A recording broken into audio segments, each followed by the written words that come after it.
A look at downtown Dallas, Texas on this Friday night at just a few miles north, the town of Frisco, playing host to the FCS National Championship game for the first time. And in this game for the first time are the Eagles of Eastern Washington, co-champions of the Big Sky Conference and the 5th-seeded team in these FCS playoffs. Their opponent, the 3rd-seeded Delaware Blue Hens, co-champs of the Colonial Athletic Association, making their 3rd trip to the championship game in the past 8 seasons and seeking a 2nd FCS title.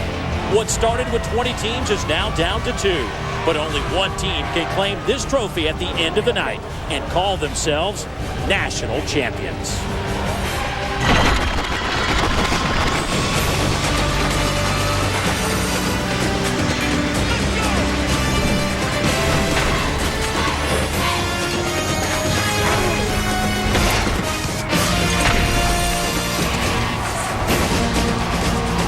And welcome to the NCAA FCS Championship presented by Enterprise Rent-A-Car. And we are in Frisco, Texas, where the Blue Hens of Delaware and the Eagles of Eastern Washington have found their way to Pizza Hut Park to determine who will be the 2010 FCS National Champion. These two clubs rolled through the semifinals. An interesting battle for Eastern Washington as they knock off defending champs Villanova, while Delaware gets past Georgia Southern 27-10 to set up this showdown between the Eagles and the Blue Hens. And a pleasant good evening, everybody. I am Dave Neal. So glad you could be with us in a great matchup. Two of the best teams in FCS all season long. For Eastern Washington, what a great season. Now, they're known for the red turf, but they should be known for what they accomplished on the field this year. They have finished up with a 10-game winning streak. They finished the regular season ranked #1 in the final regular season poll. They've been up and down in these playoffs. They've had to fight their way to get to the championship game. Meanwhile, Delaware, they were #1 for most of November in the rankings. They fell to Villanova to end the regular season, but they have played perhaps the best football of anybody in the postseason, capturing that semifinal win over the Eagles of Georgia Southern. Joining me once again, my Heisman Trophy winning quarterback Andre Ware. And Andre, these two clubs are here because of quarterback play. Two guys that played at the FBS level before coming to the FCS level, and they have been nothing but superb for their respective teams. Well, if you're going to get through the playoffs and get yourself to the championship game, you better have consistency at the most important position of quarterback. And for Eastern Washington, it's Bo Levi Mitchell, who came in about the 6th game of the year this year. He got it. Started this offense off, and he has really taken off. Over 3,100 yards this season through the air. That's 5th best in the nation, to go along with 34 touchdown passes. He leads this Eagle attack. On the other side is Pat Devlin, the CAA Offensive Player of the Year. And you want to talk about taking care of the football. 22 touchdown passes, only 2 interceptions. He's a great decision maker, takes care of the football, and he has the attention of the guys at the next level, Dave. Well, these two quarterbacks certainly will take center stage today, but another interesting storyline is at running back. Now, Eastern Washington has Taiwan Jones, 2nd in the FCS in rushing, over 1,700 yards, but in their quarterfinal game, he broke his foot. Not here. For more on the running back situation, let's go down to the field and check in with John Berger. Yeah, Dave, a couple of storylines here. You mentioned Taiwan Jones being out. Keep in mind, that's an All-American running back with 2,400 all-purpose yards. He's going to be replaced by Mario Brown. Had a big game 2 weeks ago with over 100 yards. And, of course, Delaware is going to counter with Andrew Pierce. This is a big-time running back, 1,500 yards on the year with a 5.1 yard average. The other point I'll make, Dave, is I've been down here for about an hour. And keep in mind, both of these teams have played 14 ball games, and they're 60 minutes from a national championship. You would think these teams would be tight, and you think these teams would be nervous. I didn't sense 1 ounce of nervousness from either one of these ball clubs, and we'll see if that translates at kickoff. All right, John, the players, the fans, they're all into it. Delaware trying to capture their 2nd title, their last coming in 2003. Meanwhile, this Eastern Washington club looking for their 1st title. Who will bring home the trophy? We'll have it for you when we come back.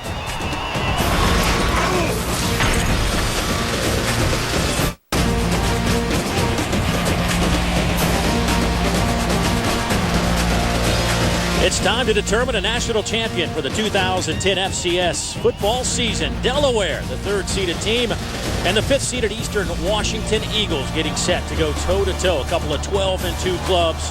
First ever meeting between these two teams. It is a gorgeous night. You couldn't ask for better conditions. 60 degrees is our temperature. There's a slight chance of rain and a little bit of breeze that could affect the play. especially in the kicking game. We shall see how that plays out throughout the course of this evening. But these two clubs on opposite ends of this country, you might say. Matter of fact, this is the second largest difference in terms of miles, 2,537 miles apart.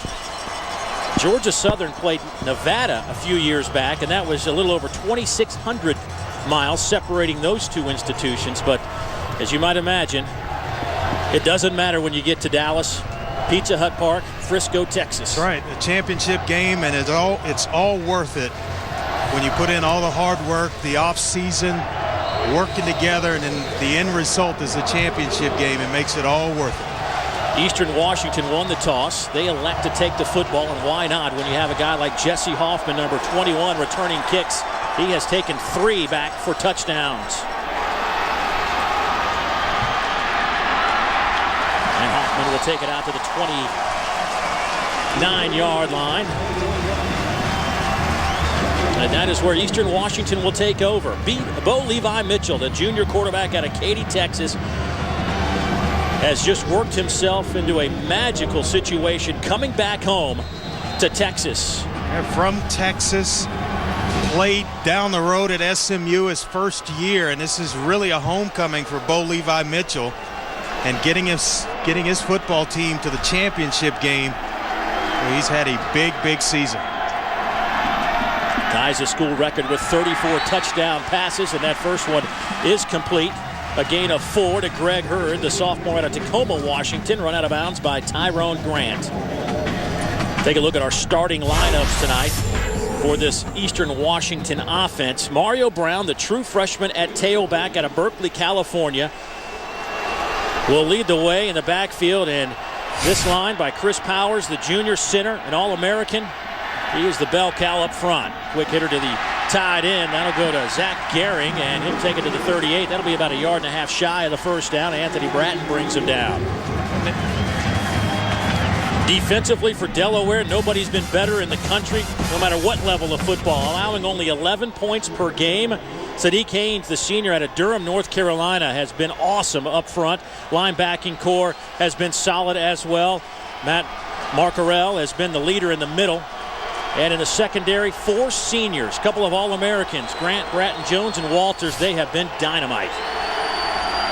Delaware late getting a player on the field on 3rd and short. Handoff to the right side. Brown will scoot forward over the 40 for the first down, give him a couple and a first down.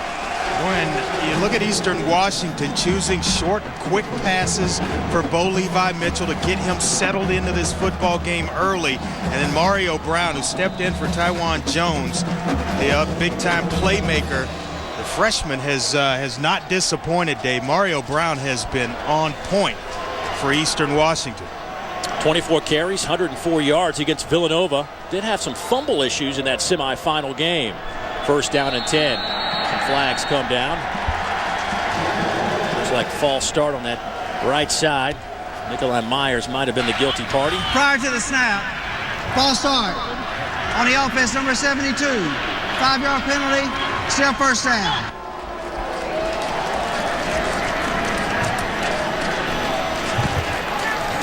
First down and 15 for Bo Baldwin in his 3rd year, 26-11, the former quarterback at Central Washington.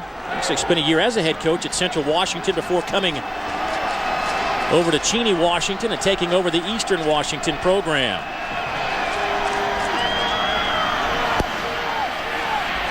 Mitchell, pass caught, gain of about 4 before he is swallowed up. And then he kind of took a step backwards and gave up some yards. But you talked about this Delaware defense. They are unbelievable in forcing turnovers, and turnover ratio on the season. They're plus 17 as a team and allowing only 11 points a game. That's best on any level. 11 points a game. Wrap your hands around that one for a little while. Giving up 111 yards on the ground. And 166 through the air. That's where Bo Levi Mitchell will go. Pass is caught. Greg Hurd with another big reception, and they're into Delaware territory. That's a gain of 16 before Tyrone Grant brings him down. Yeah, Greg Bird is the team's best outside receiver. Was a high school quarterback who moved to wide receiver once he got to Eastern Washington. But you see Bo Levi Mitchell. and the execution right there. Look at the accuracy in which he throws the football to Greg Hurd. You talk about a big-time playmaker at quarterback. Bo Levi Mitchell is it. Pump fake going up top. Looking for Brandon Kaufman. Incomplete. Kaufman, their big play receiver, coming off an 8-catch, 135-yard evening against Villanova. Included in that total was a 76-yard touchdown reception. You know, as a quarterback, Dave, sometimes you just got to let one rip. Yeah. You know, then you'll settle in. But the adrenaline, the butterflies, all that stuff turning around in the stomach of Bo Levi Mitchell, and you get an opportunity to just uncork one, he'll settle in pretty good. On second down, here's Brown. He'll get a couple. Knocked down by the safety, Anthony Bratton. You know, Delaware defensively, they are never out of position. They're not going to beat themselves. Everybody has a responsibility, and they fill their gaps there, and they go to zone drops. They're always in the right places, so you're going to have to execute at a high level in order to score on this Delaware defense.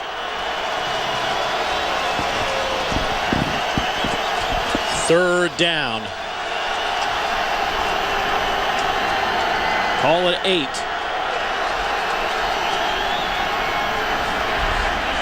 Tried to hit Brown out of the backfield. It's incomplete. And that'll bring up a fourth down situation. And here comes the Eagle punt team. Yeah, Delaware only allowing 29% conversion percentage on third downs. And they get themselves off the field. Get you to third and long and get themselves off the field. And that's why that 11 points per game defensively giving up that number is so impressive, because they know they hold opponents in check and get themselves off. Last 7 games, Andre, it's been 21%, 16 out of 76. Cameron Zuber punts it away. It hits at the goal line and sails into the end zone. So Delaware's defense gives up a first down and a 16-yard reception. But they hold tight around midfield and get the football back for their offense. Pat Devlin and the Blue Hen offense will take the field when we come back to Frisco.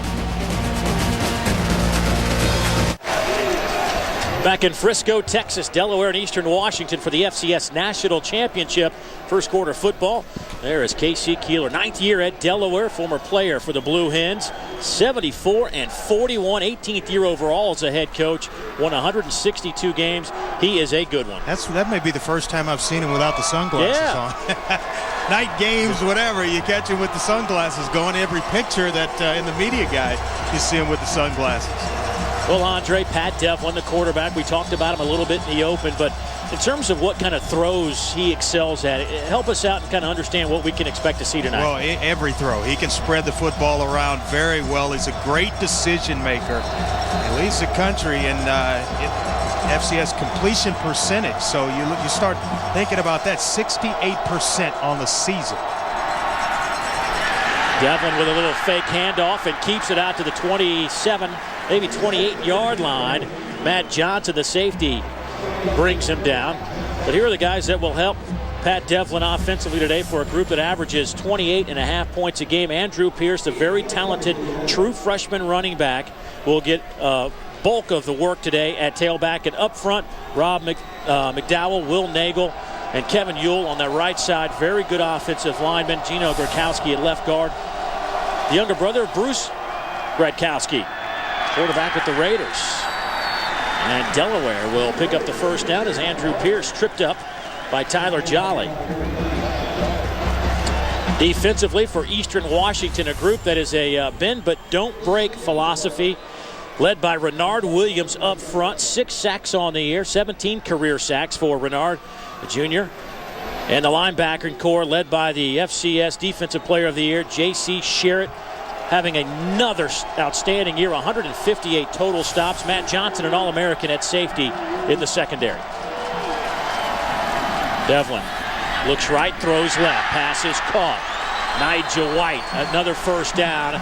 This one to the 43-yard line. That's a 13-yard pickup. Jesse Hoffman brings him down. Pat Devlin draws a lot of comparisons to Joe Flacco, and it's because of this, being able to sort through your reads to the right side of the formation, come backside, and get the football out. A quick decision maker, and you don't have a chance to sack a guy that gets the football out.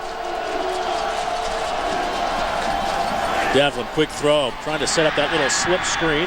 They do to Pierce, and Pierce pick up 4 yards on the play. Bouncing around, Tyler Jolly finally brings him down. Well, he almost picked up a nice block from Will Nagel that just about freed him. And Will Nagel, the team's most consistent offensive lineman, especially through the playoffs, has been pretty good this year.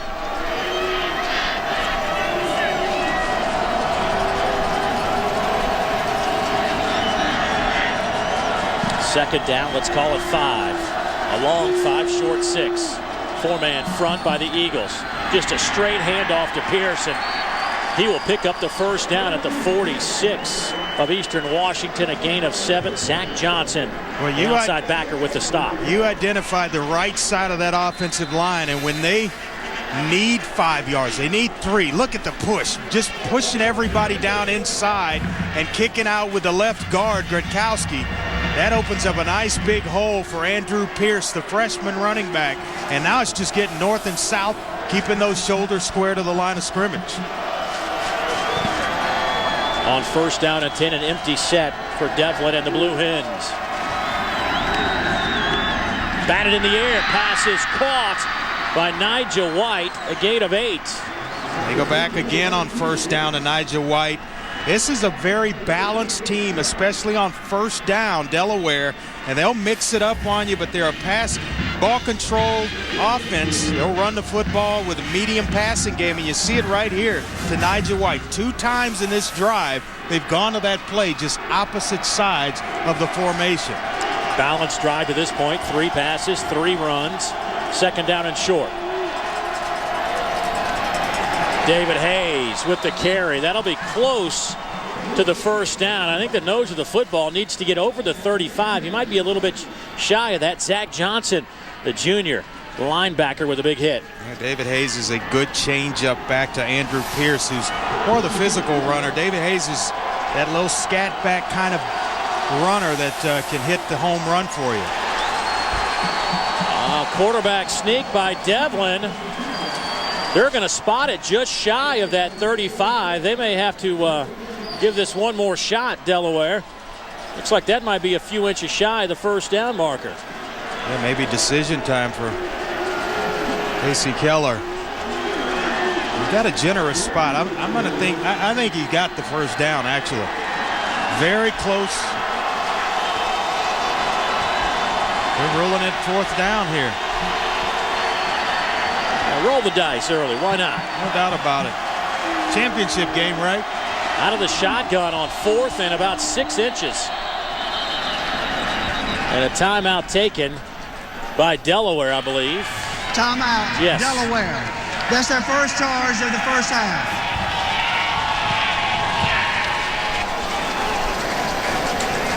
So that'll give Coach Keeler an opportunity to think about this.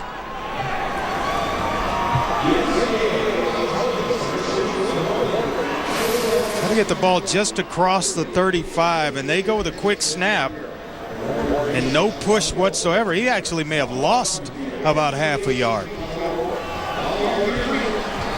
See it there, trying to get in and push, and well, the Eagle defenders comes in from the backside. Paulina drops Devlin. They actually got a generous spot there, Dave.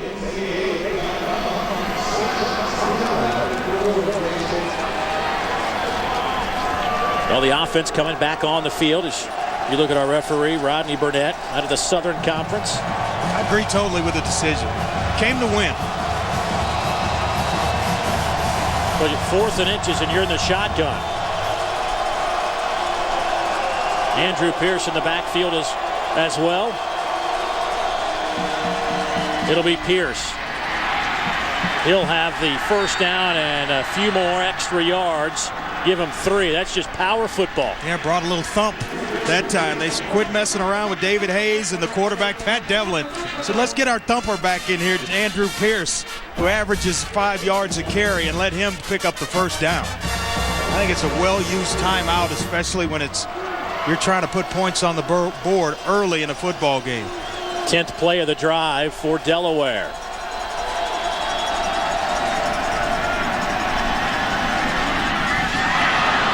Pierce batted in the air. That could have been a dangerous play, but nobody was around in a black jersey, so that'll just bring up 2nd down and 10.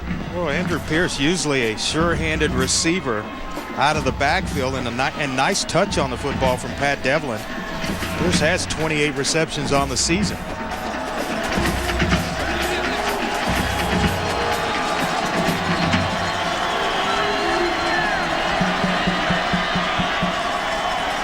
Devlin will keep it. Devlin inside the 25 to the 20-yard line. That's a 1st down. A gain of 13. The 2nd time that play has worked for big yardage. Well, when they go to the zone read, Pat Devlin's reading the end man on the line of scrimmage, and once they crash down, you're going to get crashed here because of the play fake right there. And once they crash down inside, now it's pull it and you're on your own. And a nice job of blocking out on the edges that allow Pat Devlin to pick up the 1st down. Here's Pierce to the 10-yard line, his 29th reception of the season.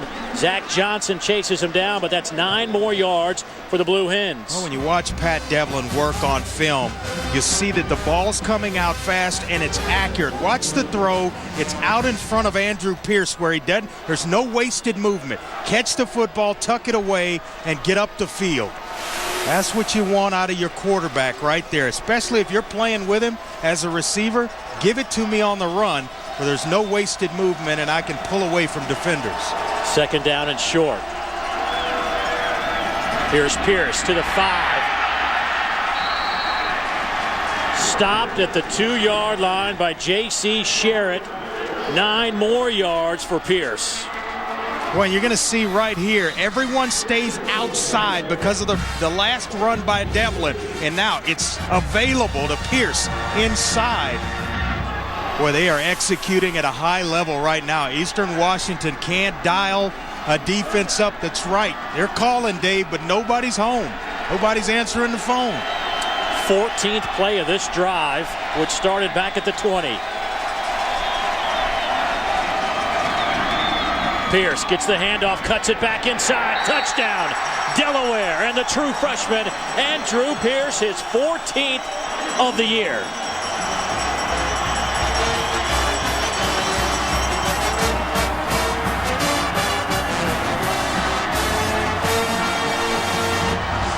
Boy, Andrew Pierce, this is pure athletic ability. Zach Johnson gets up the field, but look at him stick that foot in the ground, change directions, make a few guys miss, and then get himself into the end zone.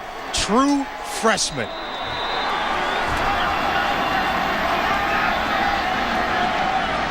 Mike Perry to attempt the point after. Ed Wagner with the hold. Kick is blocked. It's a live ball. But the block came from Tyler Jolly, so maybe a little glimmer of hope on that drive for Eastern Washington as Delaware marched it 80 yards. Much like they've done all season long. They just hammer it home. They lead 6-0.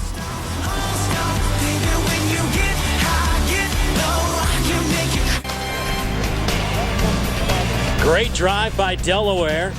Just a short 2-yard run for Andrew Pierce. His 17th overall touchdown. He has 3 through the air, 14 on the ground now.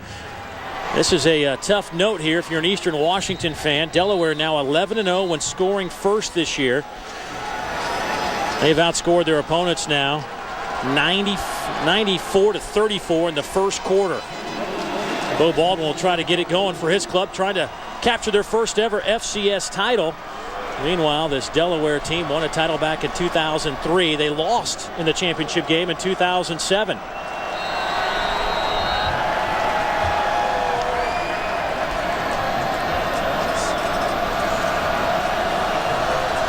Jesse Hoffman back deep to return the kick. It's a short kick, dropped at the 10. Hoffman dancing around and hit at the 25-yard line. So the young man, averaging over 30 yards per return, held in check.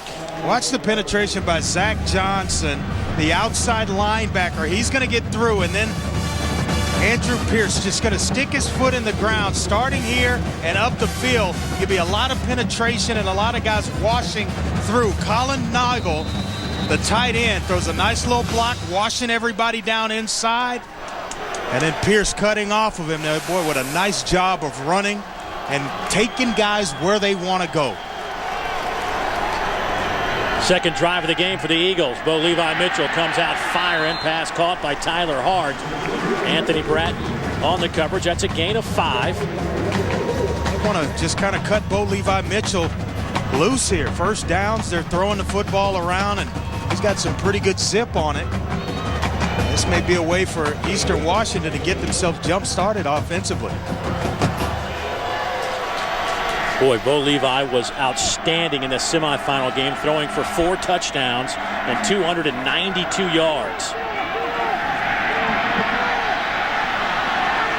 And Mitchell will pick up the first down.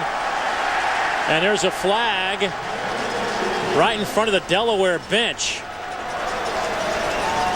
Sadiq Haynes and Brandon Kaufman collided. I couldn't see who actually initiated that contact. They may call Kaufman for a personal foul here, peeling back and throwing a block for Bo Levi Mitchell, trying to protect his quarterback, but they felt it was an unnecessary block. After the play, personal foul on the offense, number 1. 15-yard penalty from the end of the run, first down. We'll see it here as Kaufman will see Bo Levi Mitchell break the pocket, and right there, he's out of bounds, kind of a defenseless player. Sadiq Haynes is the guy, and he's going to have his head on a swivel looking for Brandon Kaufman. He'll look him up. Those big guys in there, they don't forget blocks like that.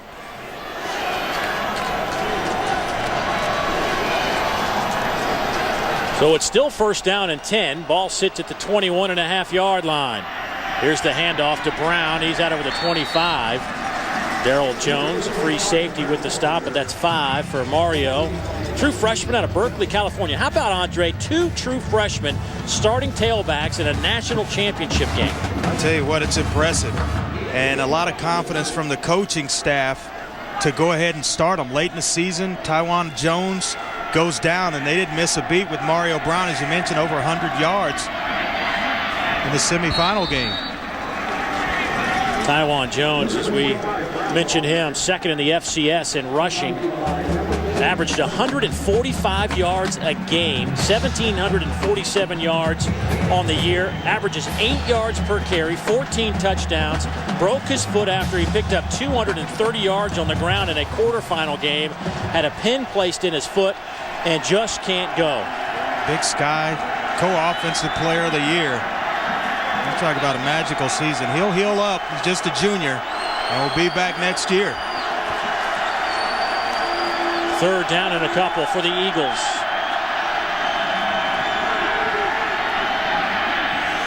Over the middle, caught and dropped.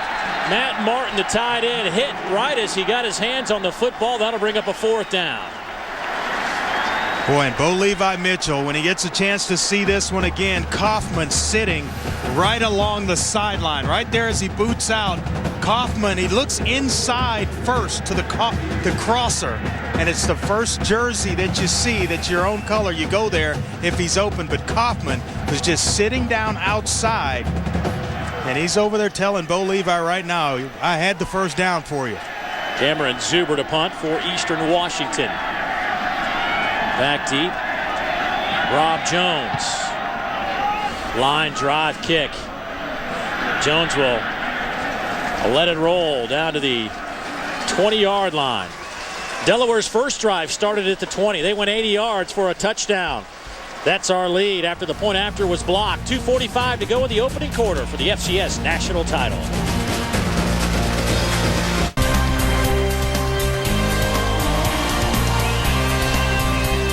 We're back in Frisco, Texas, continuing on with the FCS National Championship game. Delaware leading Eastern Washington 6-0. For the Blue Hens, their opening drive went 80 yards, and the freshman Andrew Pierce showed us why he has been really a topic of conversation throughout the FCS season. Yeah, he got some pretty good running lanes in which to get through, catching the football out of the backfield as well, and that's going to be a weapon that Delaware will use throughout this game. But I'll tell you what, the blocking up front and controlling the line of scrimmage has allowed Andrew Pierce to really get himself off to a good start. 5 carries, the 24 yards, and the touchdown run. Nice start for the freshman running back, Andrew Pierce. And a couple of catches out of the backfield as well. By the way, that point after was blocked by Eastern Washington, thus the 6-0 score. Devlin and company on 1st down and 10. Here's Pierce. That'll be close to the 1st down as he just ran right into Matt Johnson, the junior safety. Those two just went helmet to helmet on that far sideline. Boy, carrying out his fake, Pat Devlin. He took a big shot. Quarterback sticks it in there to Andrew Pierce. He carried out his fake, and one of the Eastern Washington defenders took a shot on the quarterback.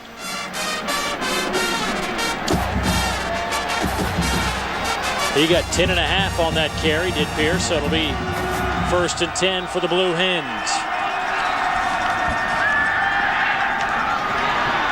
Zach Reed with the reception, gain of 3.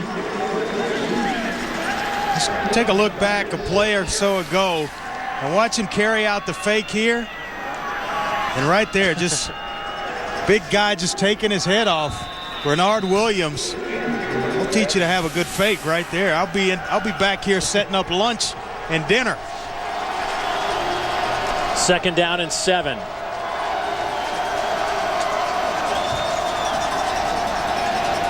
Devlin deep over the middle, passes caught. Nigel White with his 57th catch of the year. That one goes for 24 yards. Matt Johnson finally brings him down, but not before he hits Eastern Washington territory. Boy, if you're a coach around the country watching this, you've got to be impressed with Pat Devlin getting the football out on time, and once again the accuracy out in front of Nigel White, where he can catch the football and he's at least got a chance. If Matt Johnson's not there, it's a house call. 3 receptions for White. Here's Pierce. Boy, he got popped at the 40-yard line after he got a couple of yards. Yeah, Alan Brown, the free safety, coming up right around the line of scrimmage. Zach Johnson in there as well, but it's that young man, the freshman from Tacoma, Washington, Foss High School, coming in, kind of making a statement.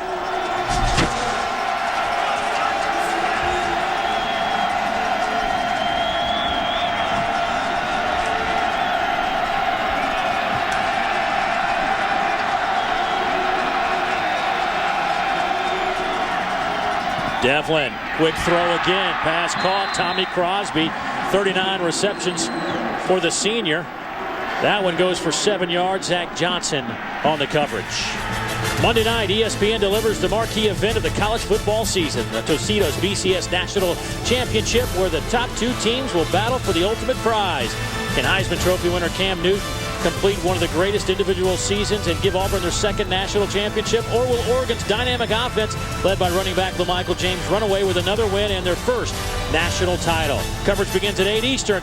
The game is also available on ESPN Radio, online at ESPN3.com, on ESPN 3D, and on your phone. Hand off to Pierce. We'll get a 3.5, maybe 4 yards. Tyler Jolly with his 3rd tackle from his defensive tackle position. Oh, once again, David Gaylord, the defensive end of that side of the formation, peeks at Pat Devlin, and he just hands it off to Andrew Pierce. Doesn't seem like a lot, but when you keep yourself in 2nd down and 4, 2nd and 6, well, that makes offense easy.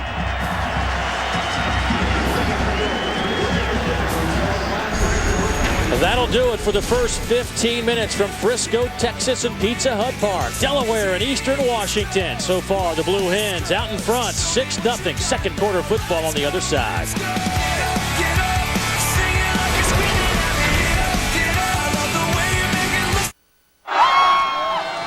Blue Hens off to an early 6-0 lead as we get set for the second quarter of the NCAA FCS National Title game. And look who has made it to Frisco, Texas. Former Blue Hen himself, Vice President Joe Biden in attendance. He, of course, was at the semifinal win for Delaware. Pretty good athlete in his own right. Hopefully he'll make his way over to our booth area. We can talk to him about his Blue Hen football career. Quick hitter, ball in the air, and it's intercepted. Matt Johnson with the interception. And a flag is down at the 30-yard line, however, on the near side. Let's just wait one moment. Boy, if this stands, that would be 47 turnovers or forced turnovers for Eastern Washington this year. Offside on the defense, number 98. 5-yard penalty, still second down. And it won't stand. You see Nigel White here take a big shot, slant route, ball's thrown well out in front. And that's just a big hit by J.C. Sherritt, the Buck Buchanan Award winner. And the guy that will disconnect you from the football. So second down coming up now. Second down and call it a long 2 for Delaware. Ball sits at the 25-yard line.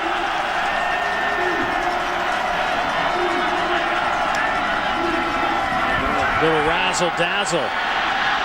David Hayes inside the 20, down to the 16-yard line. That's a 9-yard pickup and a first down for Delaware. Well, they've run the spread option a little bit to Andrew Pierce, and now they're going to get you going one way and then a little misdirection and the flip to the backside from David Hayes. A couple of nice blocks as well. See everybody going with the flow of Andrew Pierce and Pat Devlin, and then you sneak David Hayes into the game with a misdirection. Boy, big running lane to go through.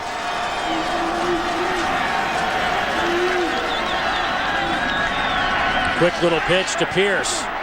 He takes it inside the 10. Jesse Hoffman with the tackle. It's a gain of about 8 for Andrew Pierce. A pretty good block up front by Will Nagel, working against J.C. Sherritt. But it's been a nice mixture by this Blue Hens offense of throwing the football around on first down, mixing in some runs. So Eastern Washington really can't get a fix on what they're doing. No tendencies right now. That handoff goes to Hayes as he covers up the football. They will spot it just inside the 5-yard line, and that should be another first down. And some players getting a little upset. Big Renard Williams. He's the guy that made Pat Devlin pay for that pretty good play fake. And he's upset. 6'2", 300 pounds of upset. All first team, all conference. Well, it's first down and goal from the 5-yard line for Delaware. Hayes stays in the game. A couple of tight ends in. Handoff goes to Hayes, working left side. Trying to break some tackles. Got a yard, maybe 2. Calcote, the first man there. Zach Johnson also in on that tackle. David Hayes loses his shoe. But boy, he almost comes out of this. You talk about some tough running, nice edge blocking. Shea Allard, the left tackle, and then it's just effort right here. 3 guys hanging on to David Hayes. He almost breaks the tackle. Almost broke that leg off. Watch that left leg slip out on him right here. Well, that's why you stretch right there. You see the flexibility in the left leg.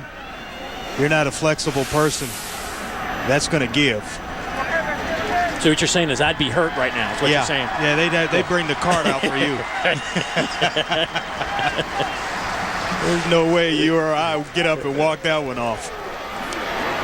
Well, Pierce left a moment ago on his carry that went inside the 10. It looked like he got banged. A helmet might have hit him right on the knee. He left for a couple of plays. They bring in Hayes. Now he leaves. But Pierce back on the field on this second down and goal situation for Delaware. Man, Pierce, a walk-on. That's what's impressive. True freshman walk-on. And having the type of season that he's having, over 1,500 yards. Out of the I formation. Here's Pierce. Hit at the line of scrimmage. Nothing happening. Bobby Gentry came up, the first man, with the hit. Then Renard Williams finally brings him down. That might have been a loss of a yard. I had a feeling we're going to call Renard Williams' name all throughout this ball game. Big, angry defensive tackle and a guy that has 6 sacks at that position. That's impressive. When you can get 6 sacks from a guy that's playing inside and you're getting double teams from guards and centers and tackles, that's impressive. So now you're looking at 3rd and goal from the 4. Go play action, Dave. There it is. Going to Reed, the tight end. Incomplete. Boy, Reed's looking for a flag, and so am I. Excuse me, Campbell, a linebacker they throw in as a blocking back, will split out. Incomplete in the end zone. Right here, the play fake to hold the linebackers. Nothing there fast, and now he's trying to touch one over the top to Campbell, and right there maybe just a little bit early. Jeffy Minnerly. Mike Perry with the 21-yard field goal attempt. The right-footed kicker hammers it through the uprights. So Delaware's had the football twice. They have scored twice, a touchdown and a field goal. And with 12:30 to go in the second quarter, the Blue Hens lead Eastern Washington 9-zip. Back to Frisco, Texas in a moment.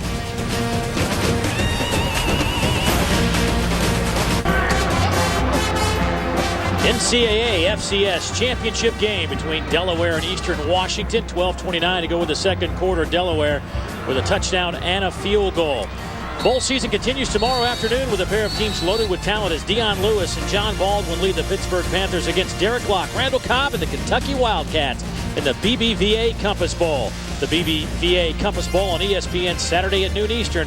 Game is also available online at ESPN3.com. I wonder if that'll be the last game for Randall Cobb in a Kentucky uniform. That's a good question. Excellent all-purpose athlete. They can make plays in a lot of different ways. A short kick taken at the 15 by Hoffman. And Jesse out to the 30-yard line, a 15-yard return. Time to head to the studio for a Sports Center right now with Dari Noka. Dari. Hey, guys, let's start with Jim Harbaugh, shall we? Not going back to Stanford. Instead, he accepts and signs a deal. 5 years, $25 million to leave college coaching and take the job with the San Francisco 49ers. Andrew Luck expected to stay at Stanford even with this decision. Meanwhile, Ohio State quarterback Terrell Pryor underwent successful surgery today to stabilize a ligament in his right foot. He suffered the injury at the end of Tuesday's Sugar Bowl win over Arkansas. More details on SportsCenter now on ESPN News. Thank you, Dari. We'll check back with you in a little while, but Mario Brown gets the carry out near the 40-yard line. A gain of about 9 for Mario. Total yards in this game, Delaware 151, Eastern Washington 49. And really right now trying to change the pace offensively, not huddling up. And right at the line of scrimmage, trying to keep the personnel of Delaware in the football game by doing this. Second down and very short.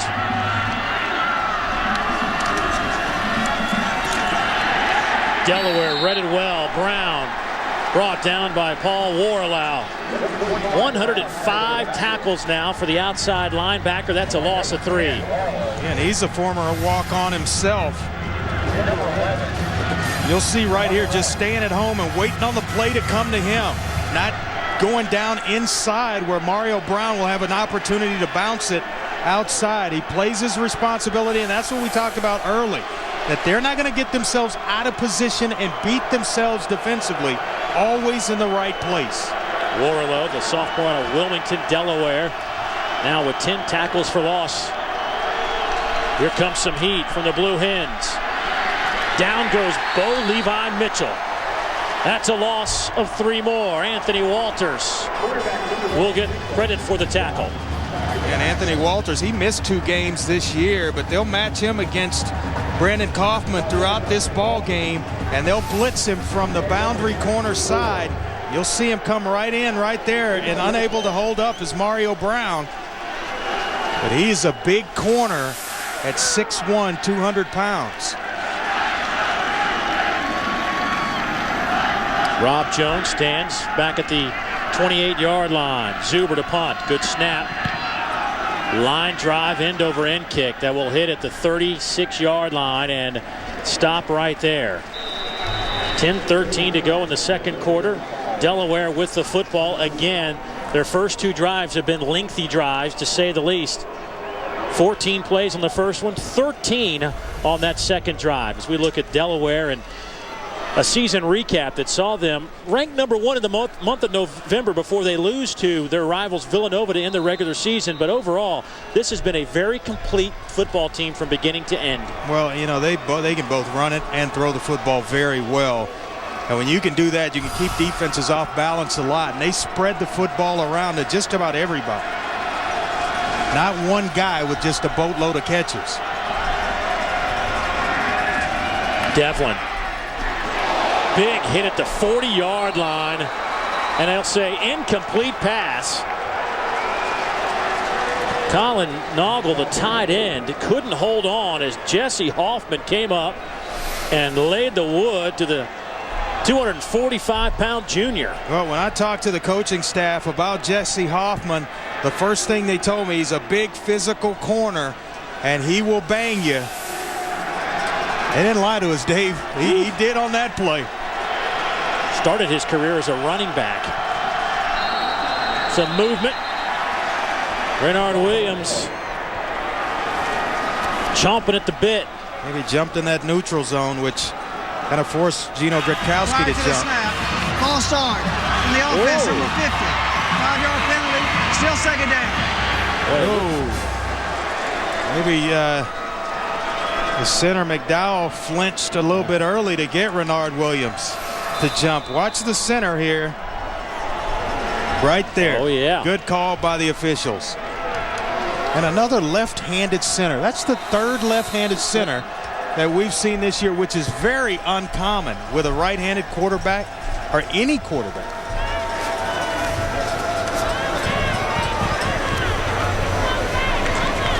Usually they force those guys to switch to the right hand to snap the football. Tennessee had to do it with their center this year. Yeah.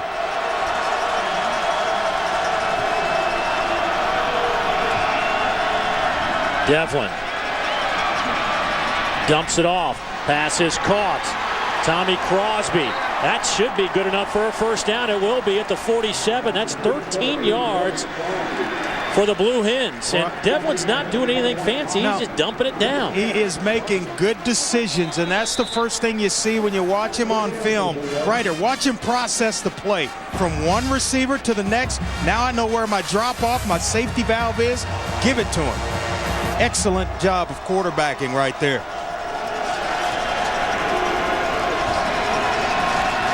First down and 10. Here's Pierce. Right into the meat of that line. Not much happening. Give him 3 on the carry. Well, I like Pat Devlin. There is not a lot of flash to his game. He's, as his coach says, he's just a good old boy, loves country music, loves to hunt and fish. But you know what he does? He just finds guys to get the football to. I'll tell you what, Penn State could have used a little bit of Pat Devlin this year at quarterback. Some consistency and a guy with a big, accurate arm, to the tune of 68%.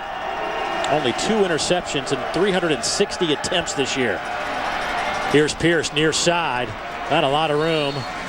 Eastern Washington all over it. That'll bring up third down. Well, that's what you like, though. You have a play that's designed the primary receiver to the right side of the formation, and you read it back across to the left, and he gets through all 3 progressions and then drops it off to the open receiver.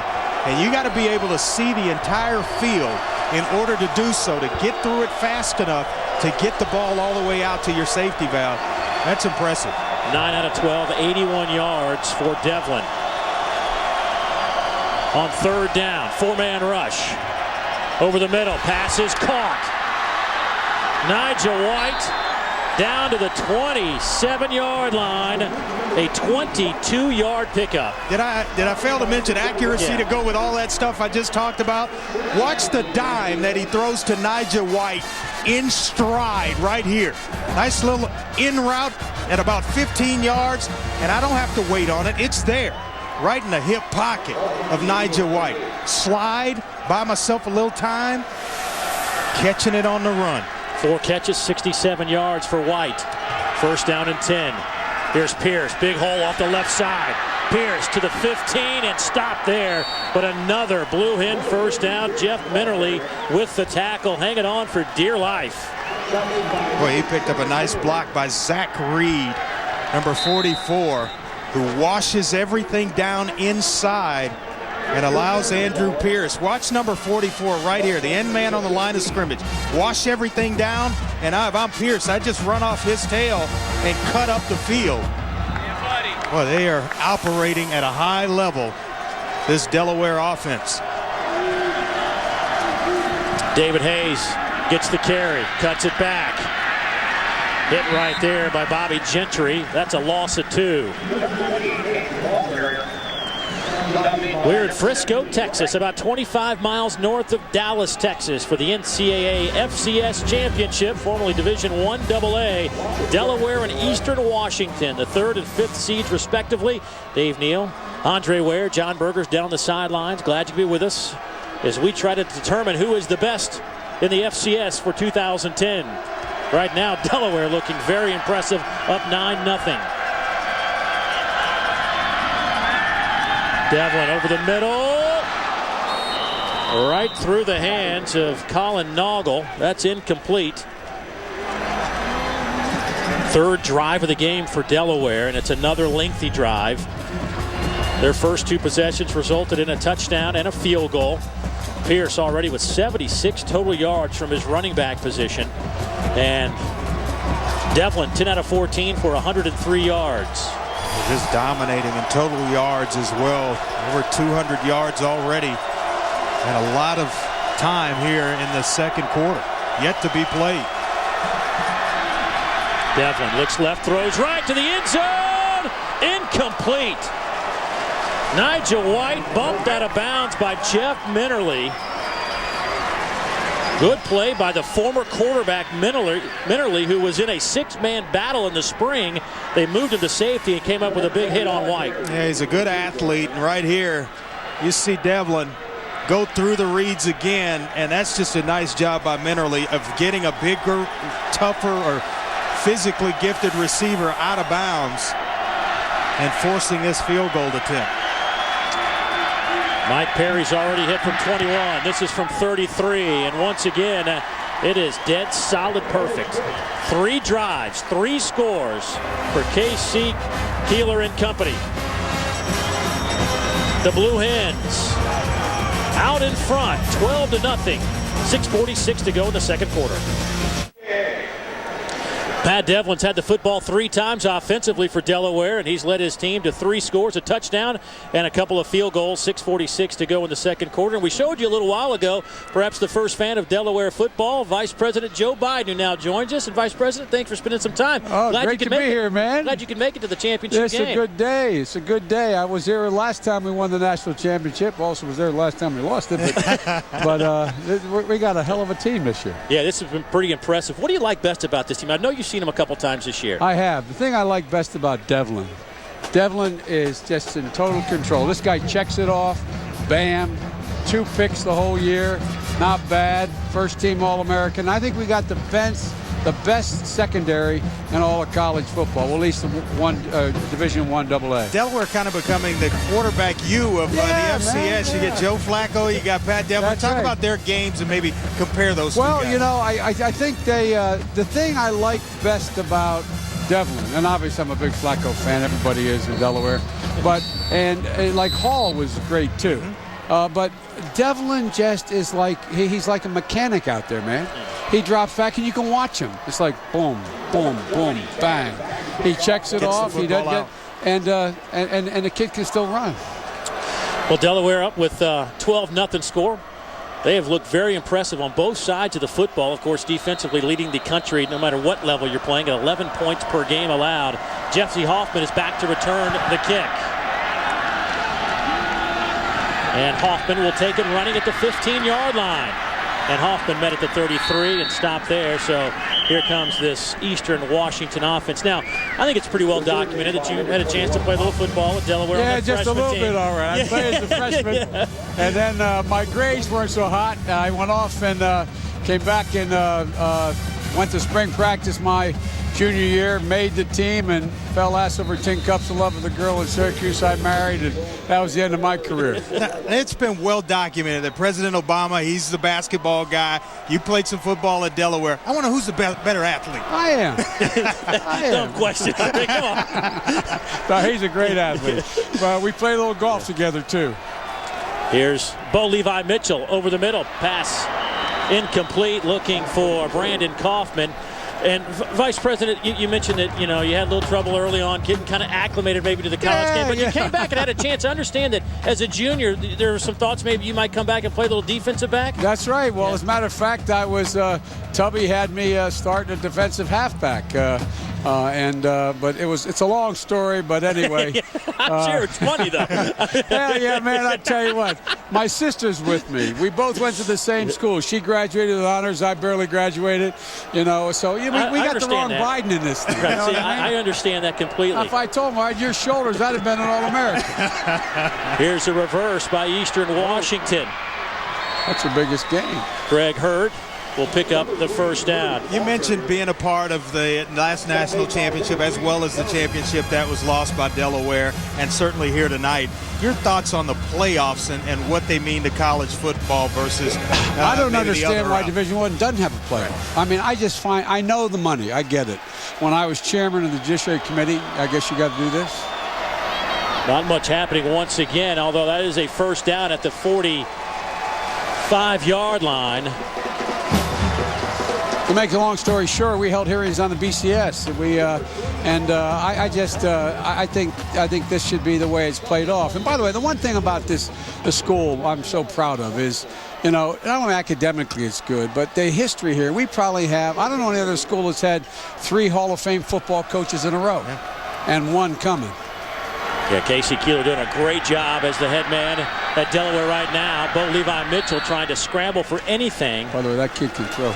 Yes, he can. Of course, coming back home, Katy, Texas, started his career at SMU, 19 games as a starter, but there was Coach Keeler right there, and you've had a chance to spend some time with him. What do you think makes him a good coach? I think what makes him a good coach is the guy has absolute, I know it's going to sound corny, guys, absolute integrity.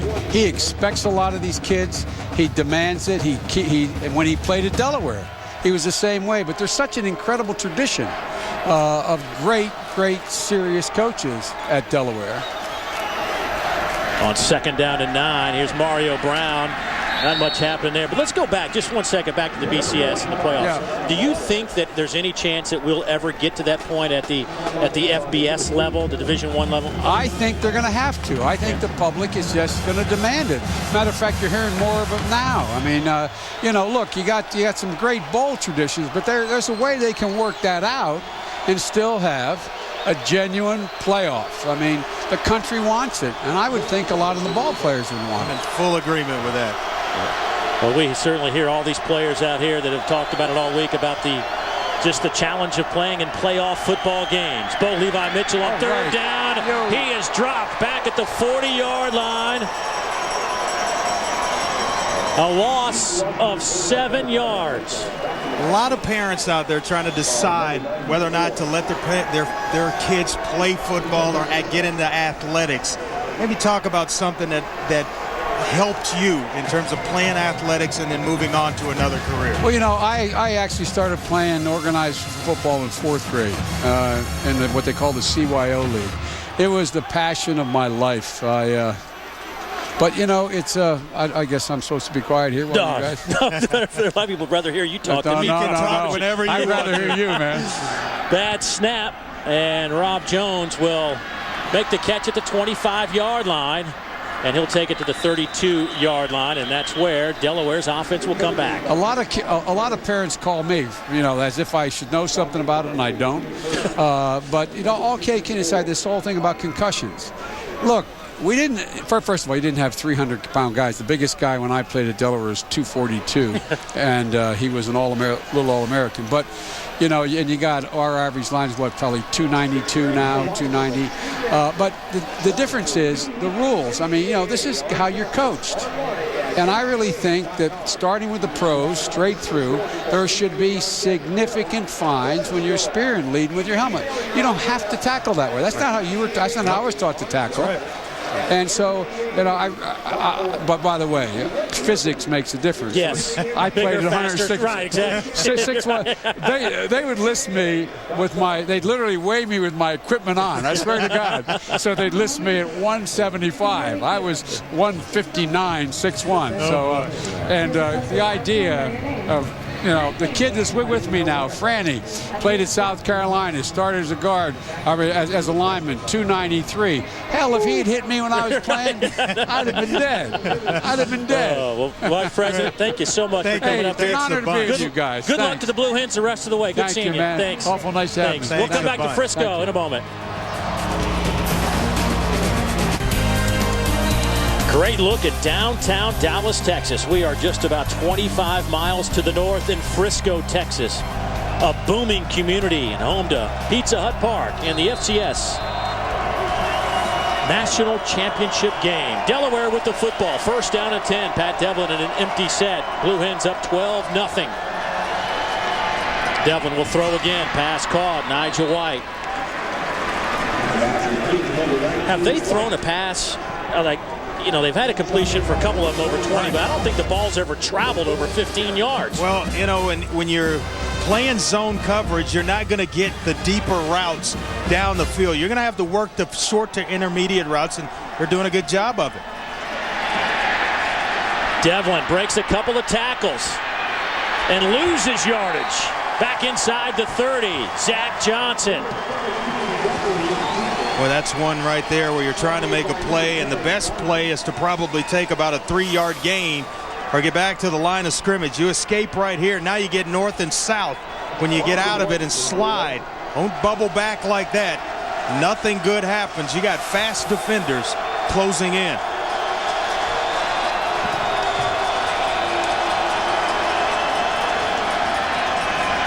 Devlin hit and incomplete. Good pressure from Eastern Washington. And Anthony Larry, the freshman, he gets there from Sacramento, California.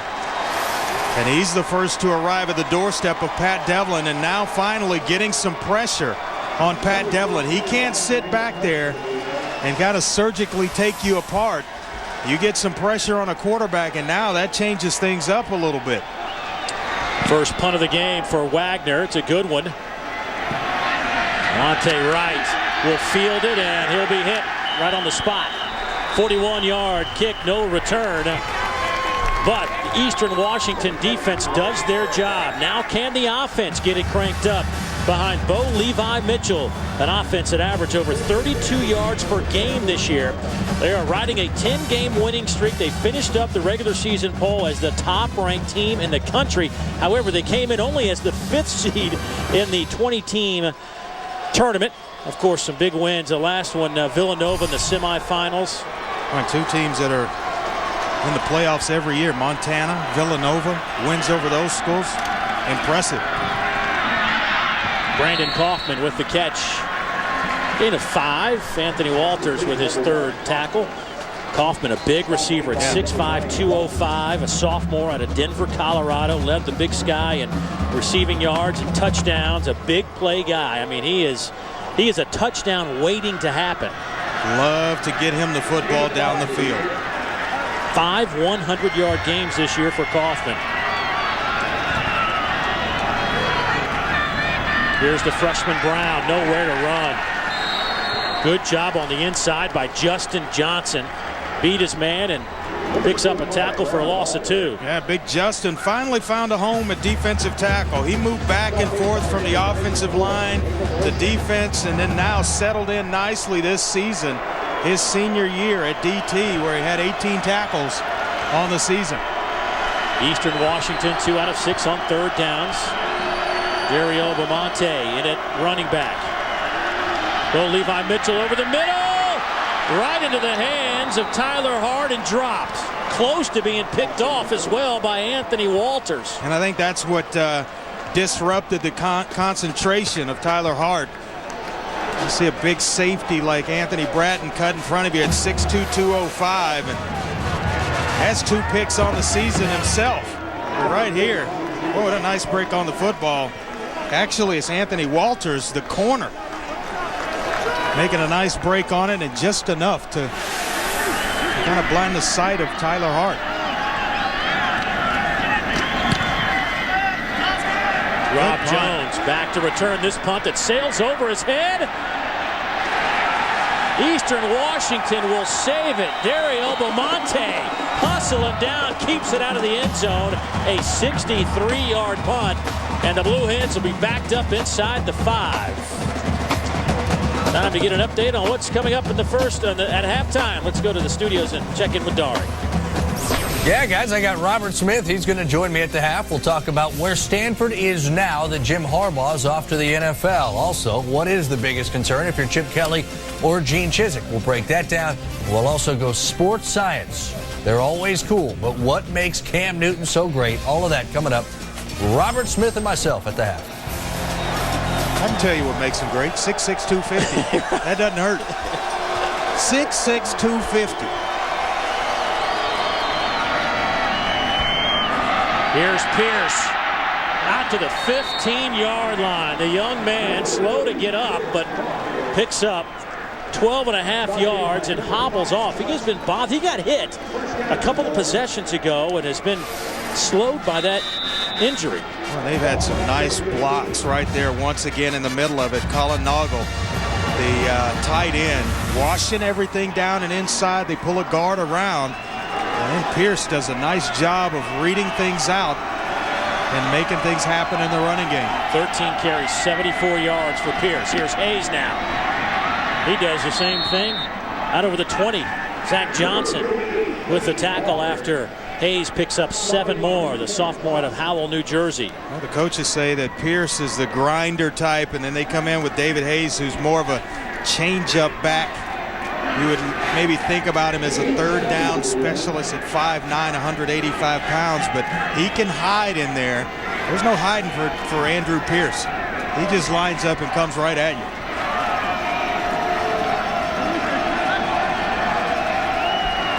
Second down and 3. There's Hayes with the first down carry. Delaware really in no rush.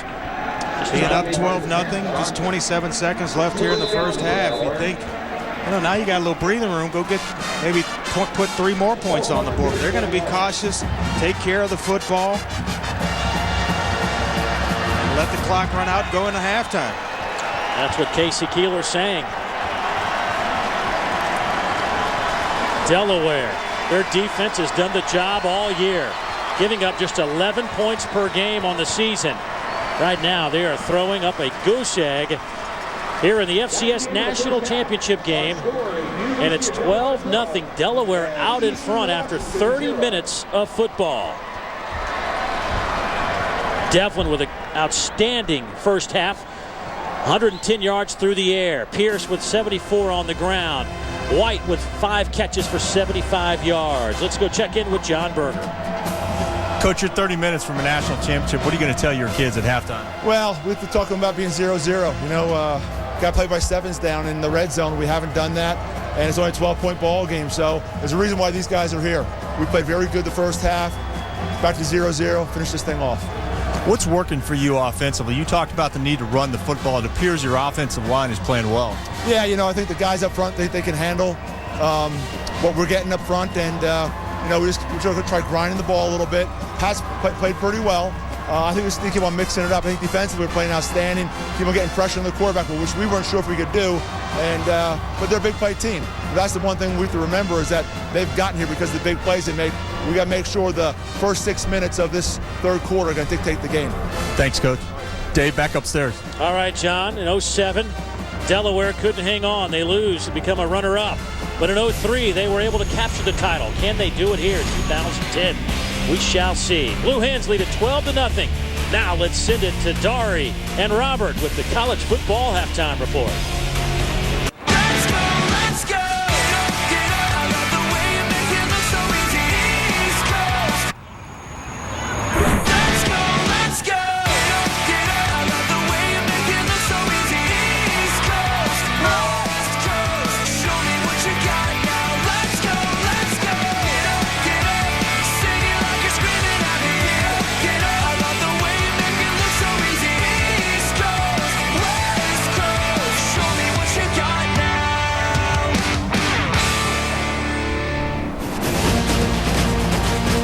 And welcome to the NCAA FCS Championship, presented by Enterprise Rent-A-Cars. Halftime is just about wrapped up. Delaware, third-seeded team in this tournament, leading the fifth-seeded Eastern Washington Eagles 12-0. Dave Neal back alongside my quarterback, Andre Ware. And Andre, there were some big hits on both sides of the football in that first half. But ultimately, when you break down, look at the stat sheet, it was all Delaware. Yeah, it really was. And we started the game talking about running backs, and it was both guys really that had a great deal of actually success. Andrew Pierce started it off, catching the football or running the football, and as well catching the football out of the backfield. And then they brought in David Hayes, more of the change of pace type back that hit it between the tackles, getting themselves going in the running game. And that was the difference, I thought. When you can control the line of scrimmage the way Delaware has in the first half of this ball game, it's the difference. You look at the numbers, a couple of true freshman running backs, just 2.3 per carry for Mario Brown. Meanwhile, 5.7, right about his average for the season for Andrew Pierce, who has just been great. He has some size. He also has the ability to cut a little bit. He has really been everything his coach told us he would be tonight, of course, leading this team to a 12-0 lead. Now, time for a Home Depot coaching adjustment, and for that, we'll talk about the quarterback. Well, obviously, they had a lot of time early in this football game. Pat Devlin throwing the football, but here's our Home Depot coaching adjustments. A lot of protection for Pat Devlin to start this ball game, which he had a lot. He could sort things out, go from one side of the field, get all the way down to his check down or his third progression in the pass play. But then, later in the first half, all of a sudden, Eastern Washington makes the adjustment to bring some pressure and start to frustrate Pat Devlin a little bit. Look for Eastern Washington to come after Pat Devlin here in the second half.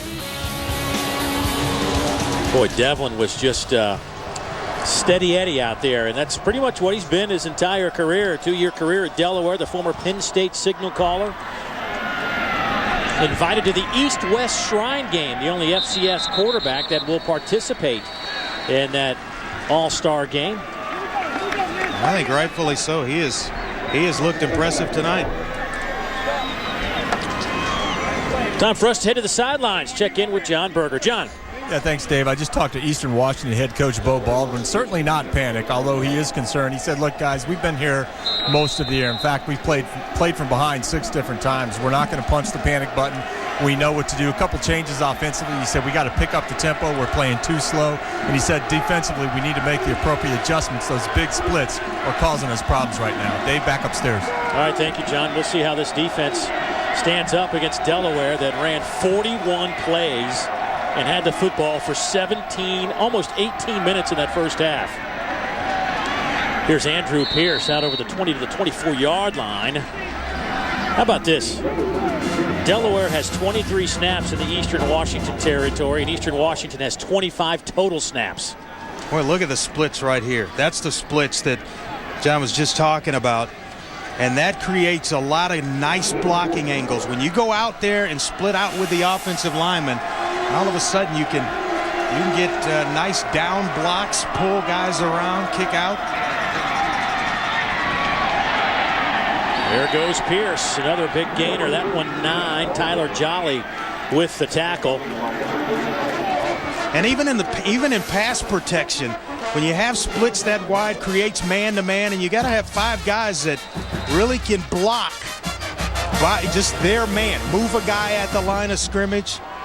Boy, you go out there with them, that is frustrating to a defense. And then they happen to be big and guys that are agile as well.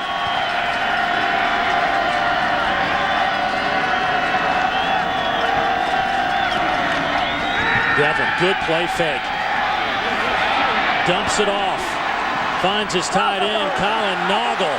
Stays on his feet to the 40-yard line. Eastern Washington had him bottled up and couldn't stop him. 28 yards. Well, David Gaylord, the freshman defensive end, was there to make the play on Pat Devlin, but Devlin keeps playing. Gaylord pulls up thinking the ball's thrown. Nice play fake. You see the flow right there, and he's got the shot he wants. He thought the ball had come out. It didn't until later to Colin Noggle, who has the presence in mind to turn it up the field. Got some nice blocking.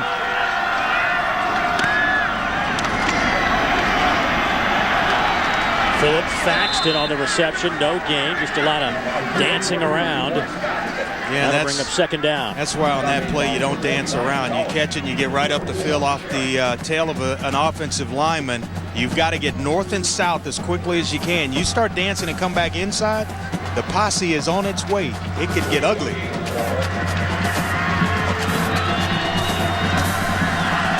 Boy, look at those splits.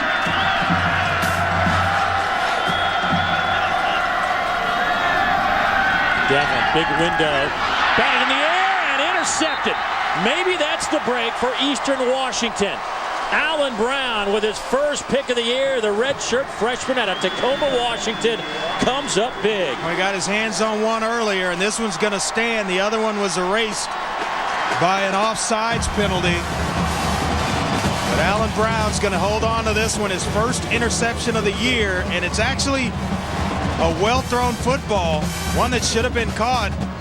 But you're right, this may be the shot in the arm that the Eagles need defensively. Now their 47th forced turnover. Right through the hands of Mark Schitauer, the junior receiver out of Galloway, New Jersey. See if Bo Levi Mitchell can make the Blue Hens pay.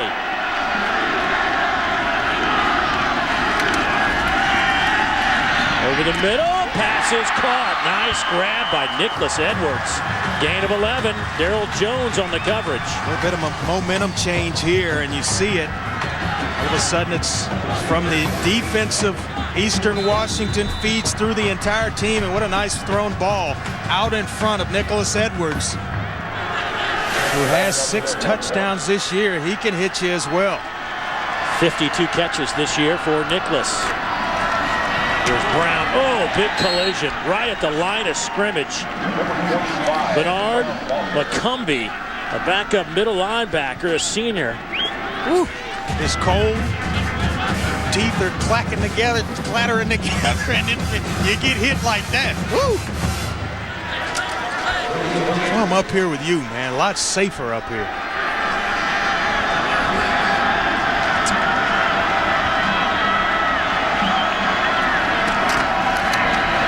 Mitchell, little high, picked off. Darrell Jones. His 3rd interception of the year.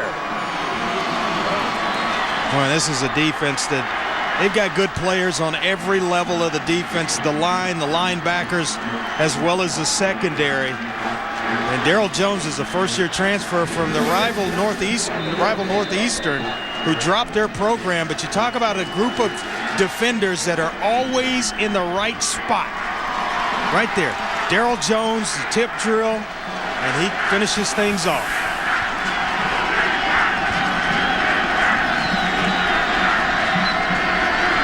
First down and 10. Pierce, a couple of yards. Williams with the tackle. We talked to Nick Rapone, the defensive coordinator, and I asked him, I said, what's the strength of your defense? And he says, well, it's not really any level of the defense, it's the experience. They could start as many as 8 seniors, and Darrell Jones, one of those seniors. But a bunch of players that with a lot of game experience, they know how to trust one another, and they play as a team, as a unit. And that's why they can hold opponents, Dave, to 11 points a game. That is unbelievable. That's almost as unbelievable as Corey Robinson's 90 touchdown passes, or 99. I'm cutting him short in high school his senior year. Here's Pierce near midfield. He'll be about a half a yard shy of the first down. Alan Brown with the tackle from his safety position, but you see the numbers defensively. I mean, it has been a year for Eastern Washington where they've given up some points, but their turnover production has been off the charts. Yeah, when I first start looking at games and two teams, that's the first place I go. Turnover margin tells you a lot about the success of a football team if you can force the opponent to do some bad things, and both these teams have this year. First down and a lot more for Pierce. Inside the 35 to the 34. Allen Brown with another tackle, but 17 more yards now for the true freshman Andrew Pierce. And that big offensive line of Delaware starting to wear down Eastern Washington. Those big splits, nice blocking angles, and a lot of room for Andrew Pierce to run through. I mean, this one's just right downhill over the center, Rob McDonald. Andre, 18 carries now, 113 yards. Hayes in the game. Stands to the left of Devlin. That pass is caught. Schenauer with another reception. That's 9 more yards. And you mix some of that into it as well, and all of a sudden you start trying to pack the box to get extra defenders in there to stop Pierce and Hayes. And then you open up some throwing lanes like this for Schenauer, as well as Nigel White and Rob Jones. It gets to be frustrating defensively. You don't know where you're being hit.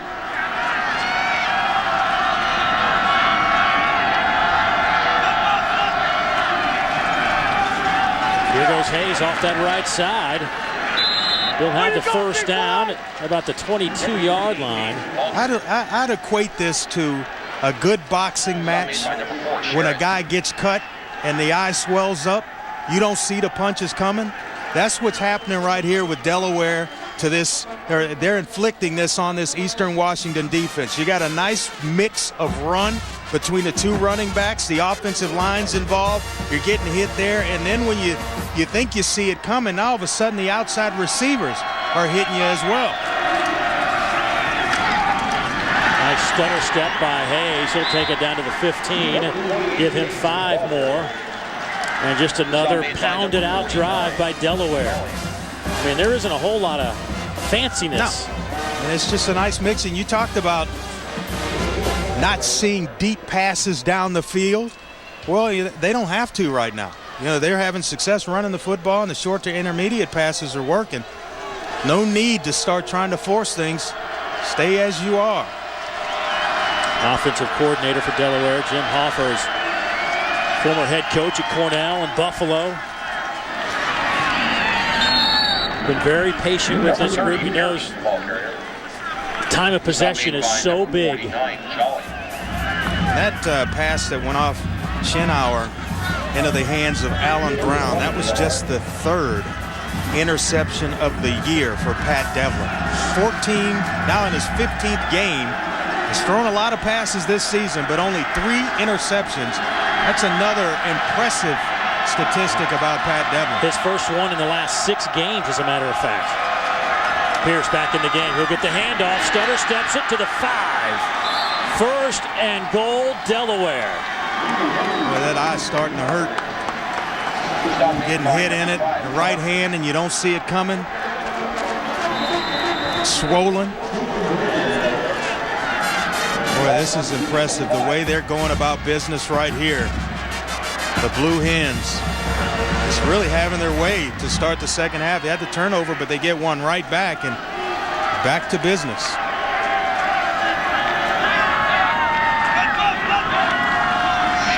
Devlin to the end zone. Just shy.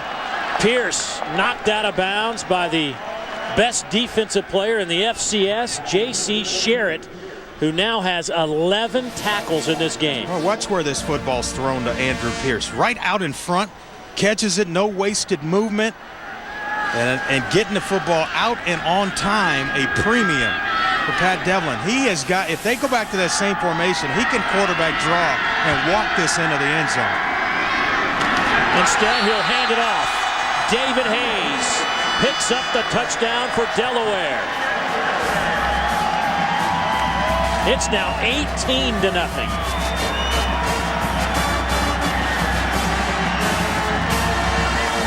talk about it being all Delaware. It has been.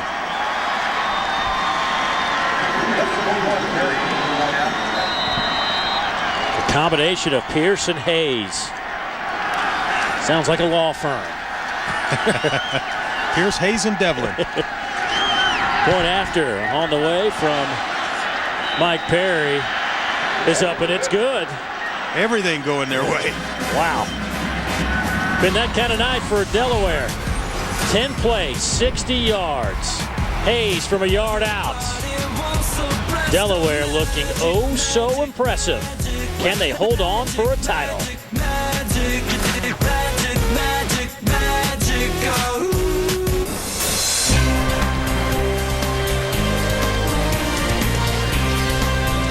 The NCAA FCS National Championship game from Frisco, Texas. About 25 miles north of Dallas, Texas, where Delaware has enjoyed their trip to this point. They have dominated Eastern Washington.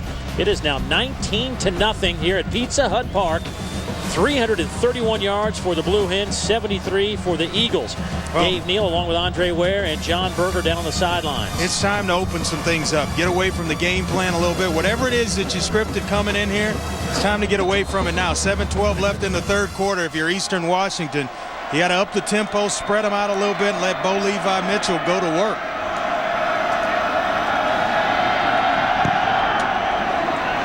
Artis Golden back to return the punt along with Greg Hurd. It'll be Hurd. Hurd to the 40. Nice return. And let's see where they spot it near the 45-yard line.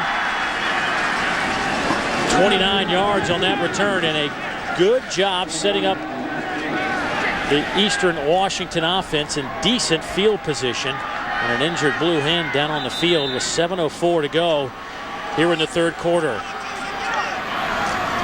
Well, we'll have a moment. We will step aside. 19-0 Delaware.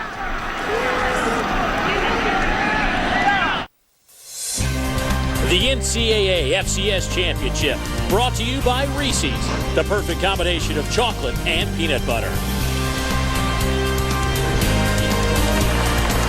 Last night here in Frisco, Texas, some of the awards handed out to the FCS players and coaches. It was a big night. Among those, J.C. Sherritt of Eastern Washington, the linebacker, named the Buck Buchanan Award winner as the best defensive player in the FCS. Walter Payton Award winner goes to Jeremy Moses out of Stephen F. Austin. And the Eddie Robinson Award for the Coach of the Year goes to Tony Samuel out of Southeast Missouri State. Great job by all of those players and coaches. But J.C. Sherritt, what a career. He has had 425 tackles in his career now.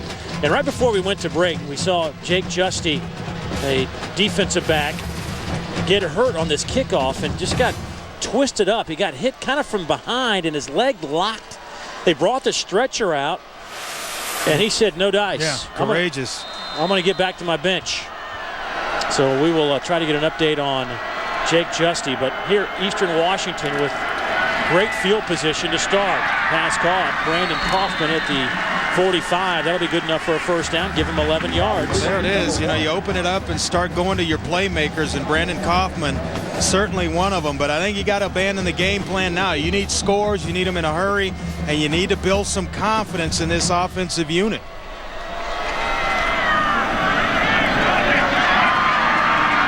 Here's Kaufman diving for the first down. Did he get it? They'll say just short.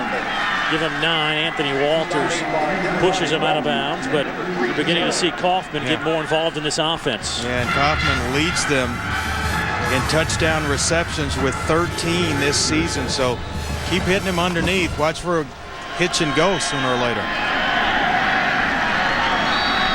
Mario Brown, all 175 pounds, trying to get that first down. Going to be close, but here's what the Eagles have done tonight. It has not been pretty. Yeah, 4 punts and then the turnover that led to a touchdown by the Blue Hens. So now your backs are against the wall and start to go to your playmakers. Kaufman, as we mentioned, one. Mario Brown. I think Nicholas Edwards and Greg Hurd have to get themselves involved offensively as well. And Dave, they need to sustain a drive just to give the defense a breather. You know, you need to put some points on the board, but defensively, you've played a lot of snaps.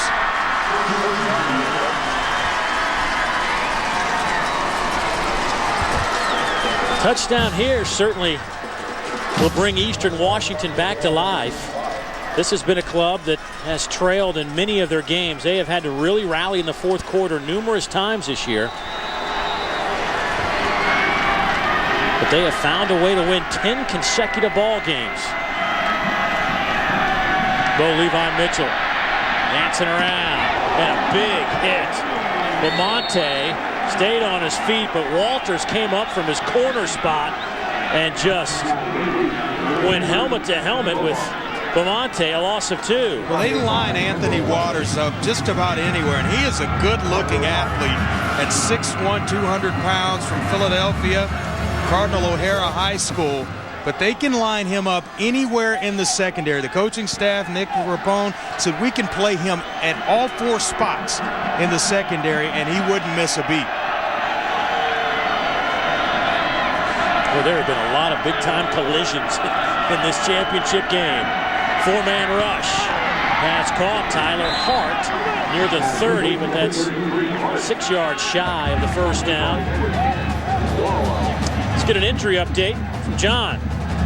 Yeah, thanks, Dave. Number 39, Jussie, is going to be done for the night. They looked at his right knee. He came off the field, and the trainers came over and looked at it. They just whispered in his ear they're taking off his pads, and they're going to take him off the field. Dave?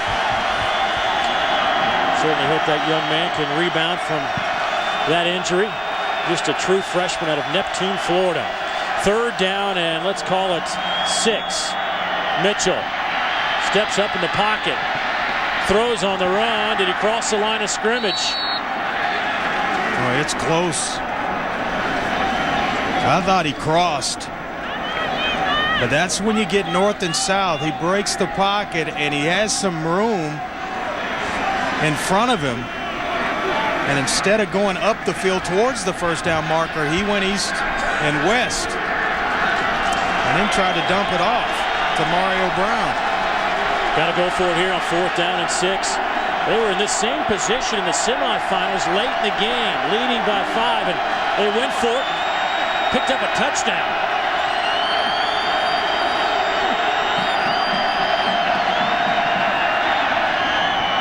Incomplete. Delaware holds. Try to go to Nicholas Edwards on a slant route. And Edwards gets the hands up just a little bit late. Anthony Waters blitzing and gets there and forces Bo Levi Mitchell to throw the football a little bit faster than he wanted to. The Blue Hens hold up defensively, but you're going to see the slant route come right into your screen right there. And nice coverage by Anthony Bratton, a senior strong safety. Well, they've got some good-looking guys and personnel in the secondary when you talk Anthony Bratton as well as Anthony Waters. Must be an Anthony thing. 2 Anthonys in the secondary. They're playing outstanding football. You know, it's almost one of those things, Andre, where it feels like they have 12 defenders on the field. Yeah, always in the right place. There goes Pierce, tries to break it outside. Can't get past the tackle of Alan Brown. Yeah, even talking to Aaron Best, the offensive coordinator for Eastern Washington, I asked him what's impressive about this Blue Hen defense. What do you see when you turn on the film? And he says they are always in the right places. They're not going to beat themselves by getting out of position. And it's because of that senior leadership. And those guys have played a lot of snaps together. Approaching 4 minutes to go in the 3rd quarter. Just a straight power play off the right side. Alan Brown with another tackle.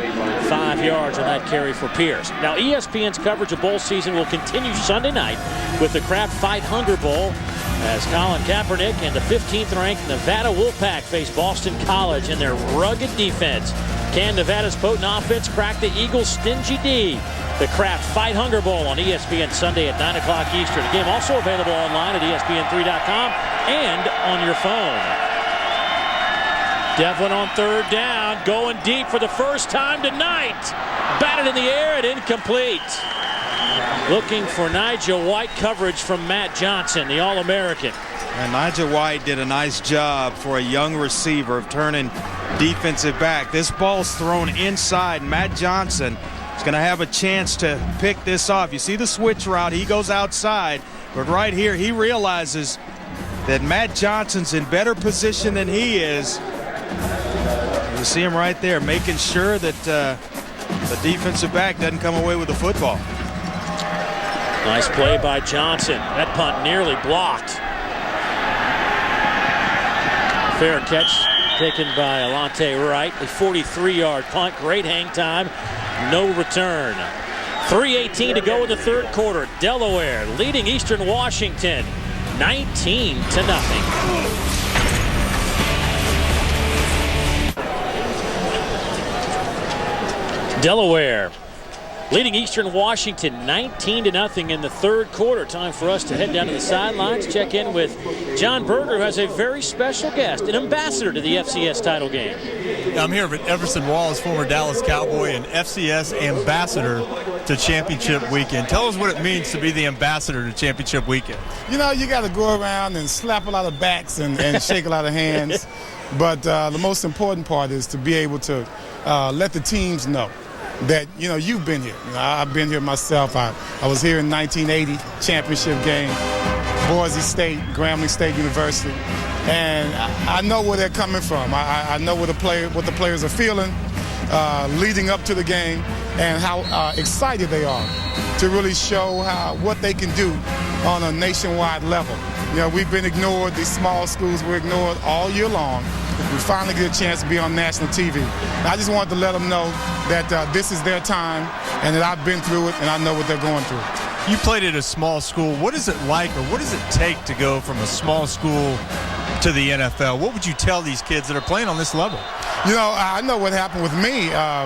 Even though I was a decent athlete coming into Grambling State University, what really allowed me to take it to the next level was my practicing ability. I worked on my craft every day. You know, I was there to go to school and I was there to play ball. And if I wasn't doing one, I was doing the other. And I became so good at backpedaling and playing defensive back, covering wide receivers, going against the best players in the country. Doug Williams was going for the Heisman at that time. You learn a lot from getting beat and humiliated. And that's pretty much what I did. But just to let them know, to be true to your craft, have some passion for what you're doing. And if it's for you, it's going to be for you. Everson, thanks for your time. Appreciate it. Back upstairs. Here's Bo Levi Mitchell trying to find some running room, lofts it up as Brown makes the catch into Delaware territory. 35 yards. And it just takes one to get you jump started, and a nice over-the-shoulder grab by Mario Brown. Came into the game with just 12 receptions on the season, but Bo Levi Mitchell showing you his ability to move around a little bit, and a nice accurate toss to Mario Brown. First down and 10. Mitchell's pass to Kaufman. Down to the 21-yard line. Darryl Jones pushes him out of bounds, but that's 21 more yards down for the Eagles. Yeah, Mitchell now starting to see the field a little bit better. And you can see starting to play with a lot more confidence as well. In his body language, you can tell he's starting to feel it a little bit.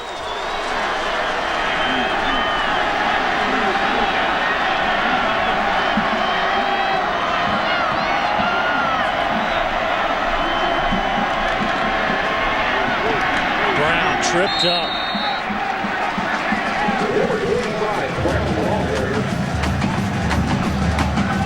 Michael Adarache with the tackle. That is his third stop of the night. Also has a sack in the mix. The big defensive end.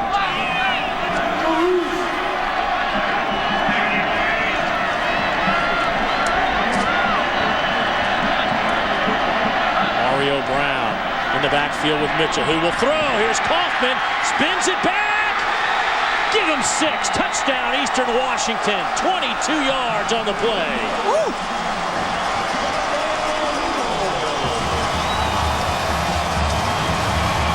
talked about it. Brandon Kaufman knows his way to the end zone.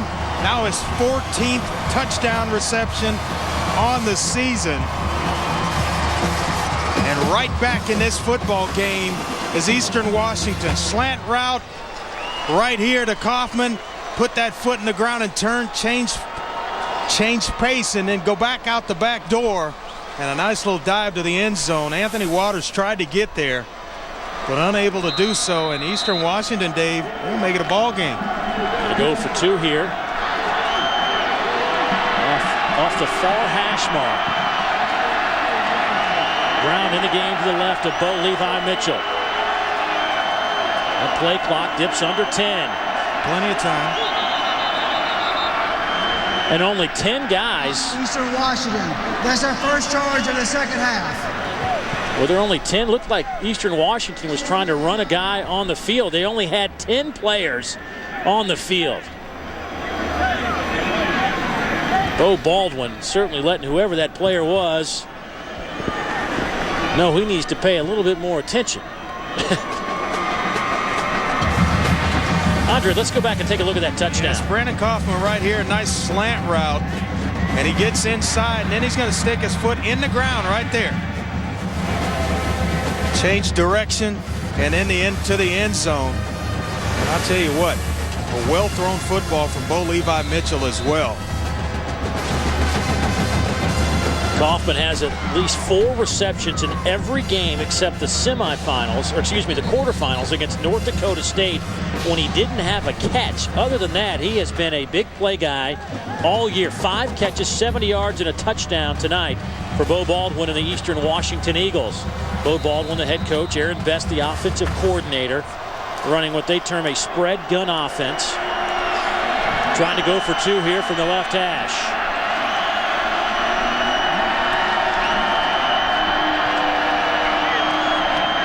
Lofting up, looking for Tyler Hart, but out of the back of the end zone.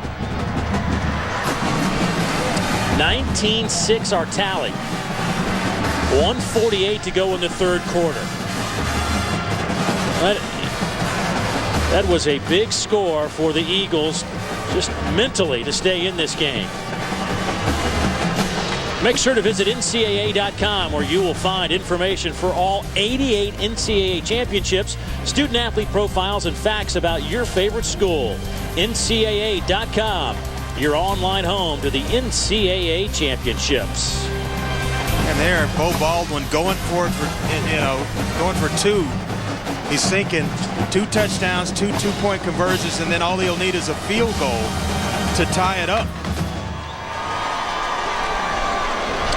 Delaware looking for their second FCS title. They lost in 07, won it back in 03. Meanwhile, Eastern Washington has been in the semifinals before, but have never advanced to this championship game. Casey Keeler has been to a lot of national championship games, 5 when he was head coach at Rowan, a Division III school, and his 3rd taking him Delaware to the national title game. Sooner or later, they're going to come a-calling. Of course, Casey Keeler won a Division II title as a player in 1979 as a linebacker at Delaware. Philip Thaxton bouncing around off a couple of Eastern Washington players out to the 25-yard line. You have the success that he's had and playing in national championship games and successful seasons. Sooner or later, they are going to start knocking on the doorstep of Casey Keeler. Hard to argue with his numbers, that is for sure. 162 and 62 as a head coach, 74 and 41 at Delaware. It'd be hard to keep him at Delaware.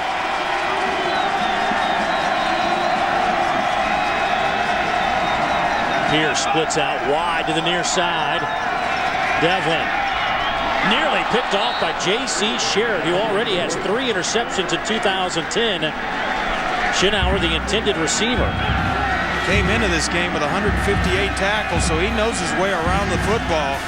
But once again, pressure on Pat Devlin and not allowing him to be comfortable in the pocket is what makes the difference on that errant throw. And the Eagles are not a heavy blitz team. No.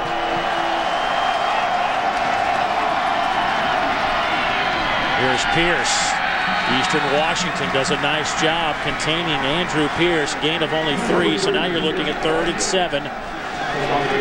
Zach Johnson and Bernard Williams combined for that tackle.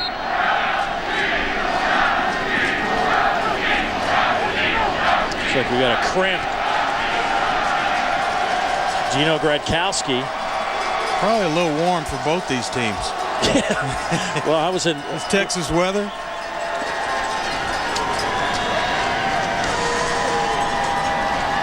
Working on that right leg of Gino Gradkowski, younger brother of Bruce Gradkowski.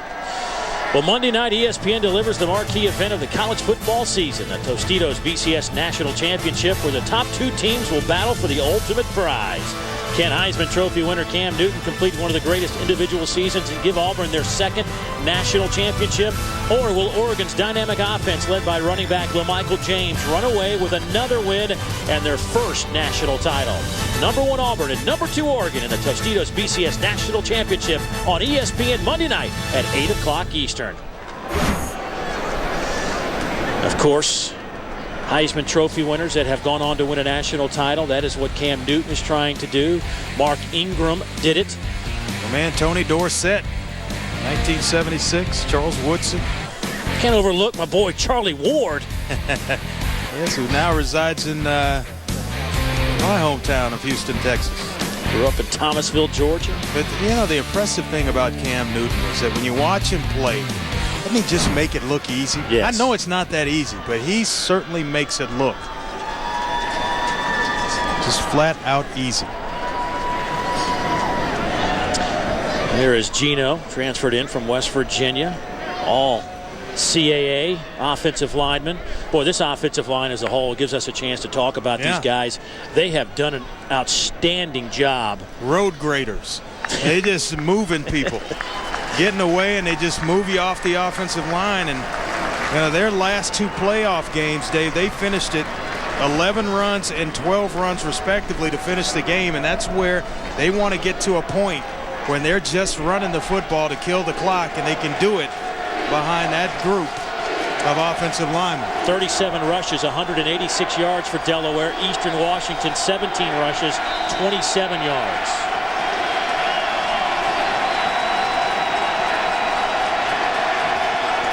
Third down and 7. Pass is caught. Phillip Thaxton, first down. Matt Johnson pushes him out of bounds, but not before Thaxton gains 12. Well, we're watching a guy that's going to play in the NFL. Pat Devlin will make an NFL roster.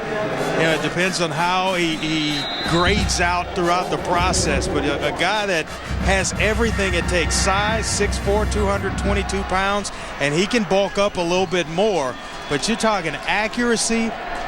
That pass he just threw to Thaxton out in front, that's what allowed him to get the first down. He doesn't have to wait on it, catch it, and turn up the field.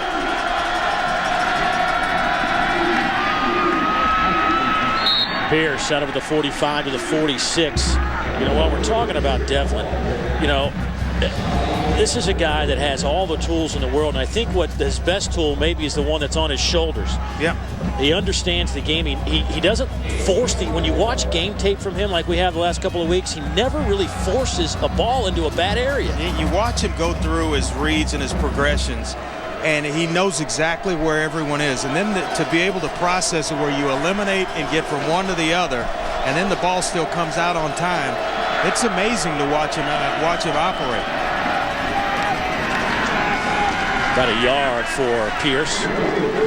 Of course, Devlin was a parade high school All-American and the Pennsylvania Player of the Year back in 2005. And went to Penn State. A couple of years there, decided it was in his best interest to move on. Picks Delaware, and his career has taken off.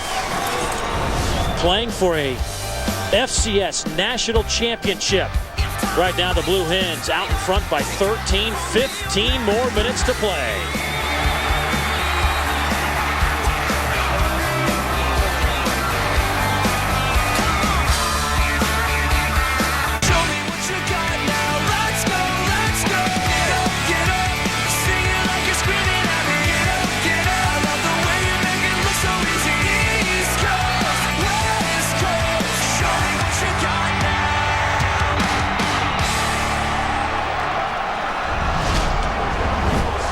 That's what they're playing for. The FCS National Championship Trophy. Delaware leading Eastern Washington 19-6 as we get set to start the fourth quarter. A game that really has been dominated by this Blue Hen offense and defense. It's almost 2-1 when you look at plays and time of possession and whatnot, but yet Eastern Washington, Andre, still in this game. What do they have to do to kind of keep the momentum going after a good drive? Well, either turnovers or a couple of big plays to get themselves back even more so into the football game. I think each and every time they're going to have to score, because the way Delaware is operating offensively right now, each time you get it, time's going to be of the premium for Eastern Washington. Look at the total yards, 360 to 178. And time of possession, 27-17 in terms of minutes. Yeah, that clock working against the Eagles, and that's why each and every time they get it, they're going to have to put points on the board. Empty set, everybody splits out on 3rd down and 3. Devlin, quick throw, pass caught, Tommy Crosby. There are 5 receivers for Delaware that have 30 or more catches this year. Yeah, he spreads the football around, and that's why you don't know where it's coming from. We hadn't heard from Tommy Crosby all night, and then all of a sudden, Pat Devlin finds him on a critical 3rd down situation, delivers a strike to him, and they move the chains. Makes it look easy.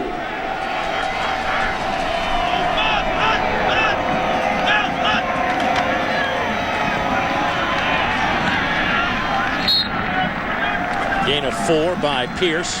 Pierce's numbers today are most outstanding player quality.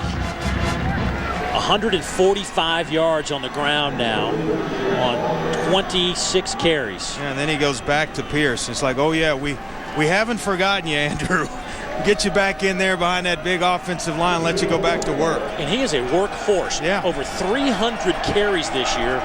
There have been 6 games where he's had over 25 carries per contest.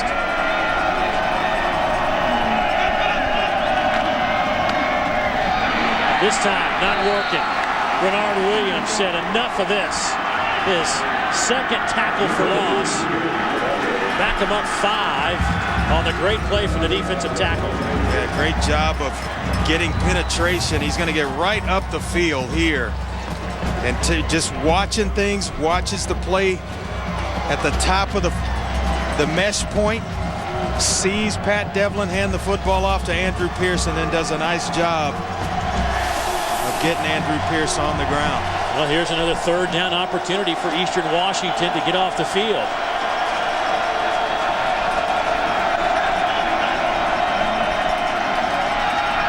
Quick hitter over the middle, just dropped.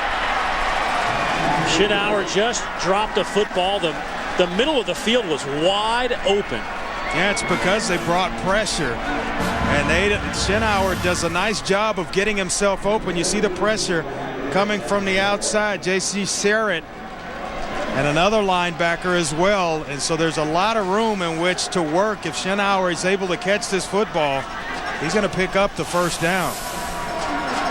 When you put him on the ground, you find yourself punting the football, giving the opposing team an opportunity to get back in it. Wagner will punt. Fair catch called for by Wright. He'll take it at the 12. So a long field for Eastern Washington. Their last drive resulted in a touchdown. Boy, they could use another one of those. 13:03 to play.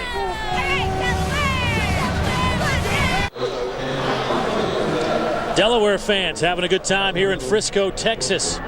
13:03 to play. Blue Hens leading by 13. Vice President Joe Biden nervously watching his alma mater try to capture their 2nd FCS national title. They're actually quite comfortable for a while, and then all of a sudden Eastern Washington gets on the scoreboard and a couple of stops. Bo Levi Mitchell getting a hot hand here as of late, and you see the numbers there. 11 of 20 to start the game since. He's been perfect.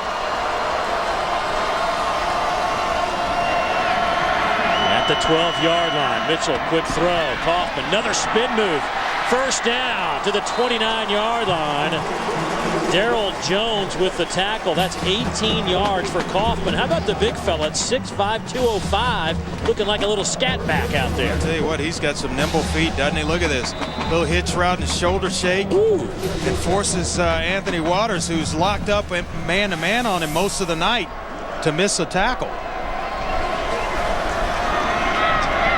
First down and 10.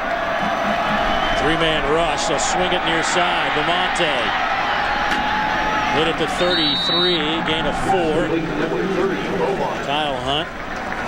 Orla also in on the tackle. Tyrone Grant, one of the team's captains, in there as well to help out on the stop. But Eastern Washington is giving themselves a little breathing room. Delaware. That's their first charge of the second half. Delaware had 12 players on the field and had to burn a timeout. And with that timeout, we will step aside, see if Eastern Washington can keep it moving. Hi, I'm Colin Coward. 3 things you may not know about Cheney, Washington. It was formerly the training camp home for the Seattle Seahawks. It was when I went to college. Number 2, it was a teachers' college primarily, putting many of the high school and junior high teachers in Washington State. And number 3, when I went to school there, Ed Simmons was on the football team, went on to play for years for the Washington Redskins, creating, I believe, next to maybe USC, the greatest pipeline college to the NFL, Eastern Washington University. Of course, we saw Delaware's, one of their famous alumni, Vice President Joe Biden, and now Eastern Washington's one of their famous alumni. And some of the facts and figures. Cheney, Washington, just outside of Spokane in the Big Sky Conference. Of course, semifinalist. They have never been to a championship game. Bo Baldwin leads them there. See if they can keep this momentum going, Andre. Last drive, they scored a touchdown and moving it pretty well here. Yep. Going up top. Greg Hurd had to stutter step trying to get around Tyrone Grant. That really slowed down his pace. Well, you know it was coming because they've had a lot of success just running slants and little hitches on the outside. And I'm surprised it wasn't Kaufman that he was able to kind of get a look at. But he goes the other way to Greg Hurd, which we said needed to get himself involved in this football game offensively. Big third down here for Eastern Washington.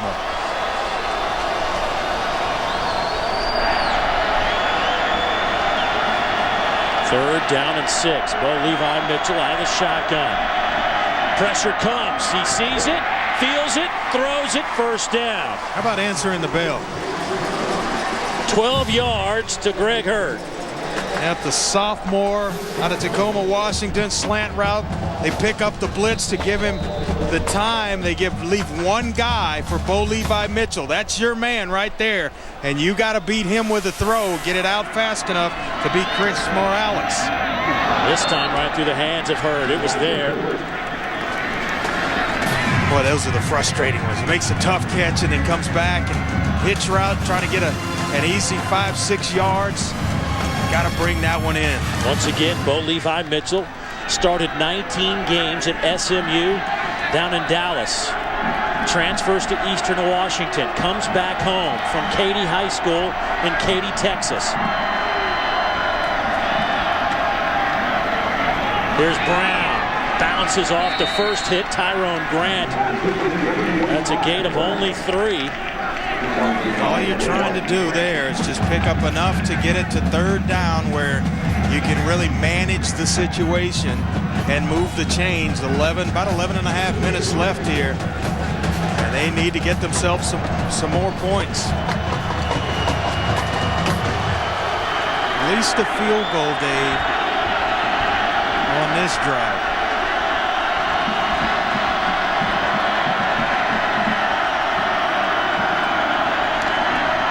Three-man rush. Here's Brown trying to get the first down. Did he get it?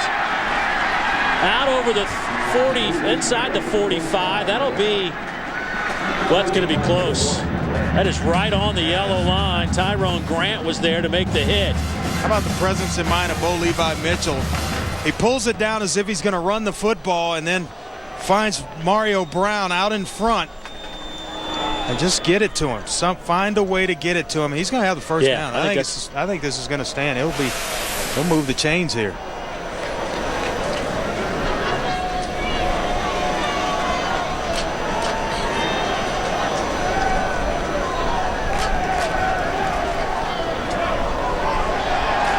That is a first down. Plenty.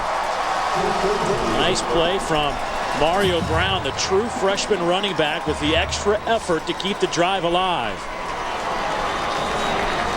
Andre, as we go to 10:57, are field goals going to do you any good at this point? Well, you got to score fast and then get the football back, maybe via turnover or 3 and outs, but it's going to take one of those perfect finishes for Eastern Washington, but just because of the way Delaware's operated offensively.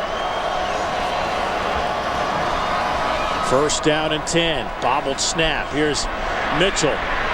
Back over the middle. What a catch by Kaufman. 14 yards on that pickup. Move the chains again. What an athlete. I've been impressed with him. Woo. You start seeing Bo Levi Mitchell run around a little bit. Right here is Kaufman. He'll work himself. Once he runs his route, now he sees Mitchell escape, find a soft spot, and a nice adjustment on the football. Now 7 catches, 103 yards for Kaufman.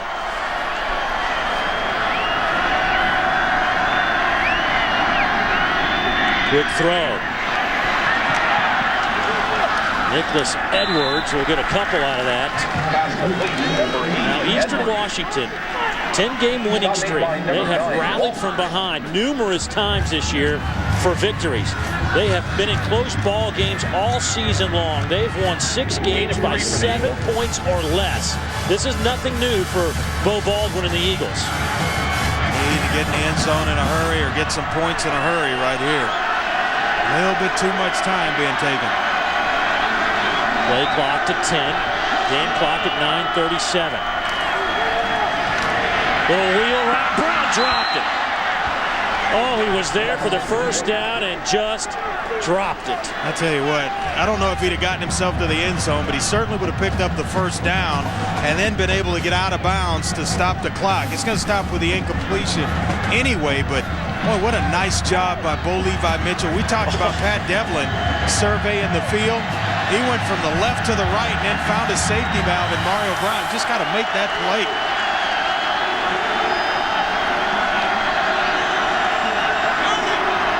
Play clock down to 8. Eastern Washington scurrying around. I don't know if he sees it.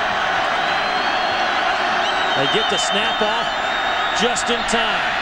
Mitchell to the end zone. Incomplete. Looking for Nicholas Edwards, and that play was not going anywhere. Now, it took a little time to get the play in, and then all of a sudden you feel rushed.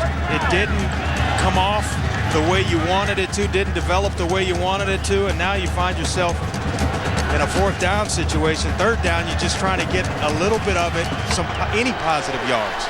Eastern Washington on 4th downs this year, 13 out of 20, but they have converted 7 straight until tonight, and they failed on their only other opportunity. They've been a good 4th down team. Yeah, 65%. Pass caught, first down. Went to Nicholas Edwards, a sophomore out of Tacoma, Washington. That's 10. Well, that's when you know you've done something. You get the big grunts coming over to tell you, good job. You get that from the offensive lineman, you know you've made a play. Nicholas Edwards just going to find a spot, zone coverage, and just put it on him. A nice dart by Bo Levi Mitchell. First down and 10. Ball sits at the 17-yard line. He's got Kaufman one-on-one up top. They'll swing it to the near side. Here's Brown. Brown inside the 10, down to the 9-yard line. That's 8 more. Darryl Jones with the tackle. probably wishing that they'd gone to this tempo a little bit earlier in the football game.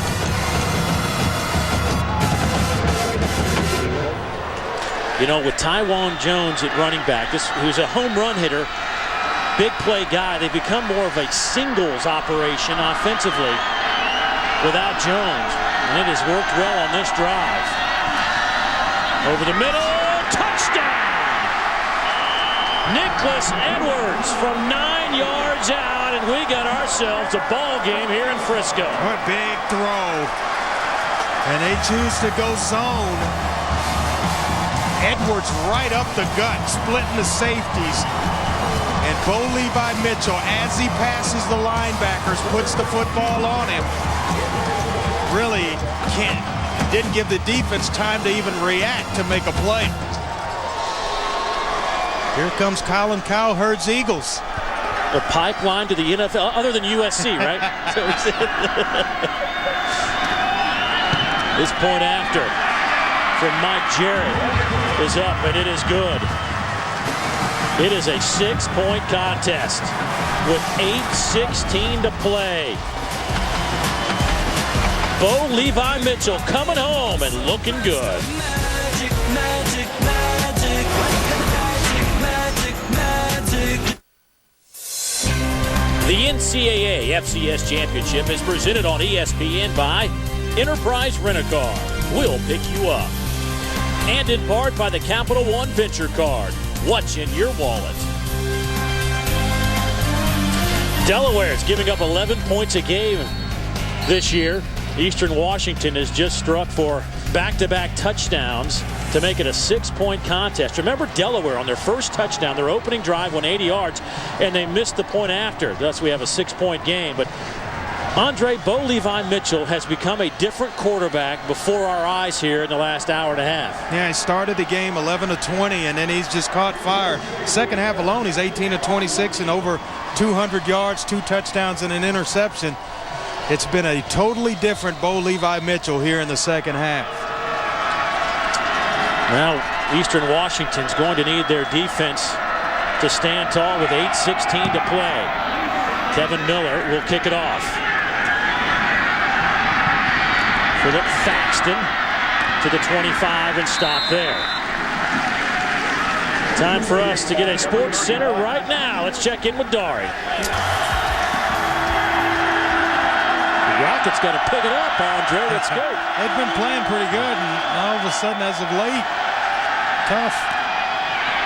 Devlin hits his tight end. Zach Reed, that's a gain of 3.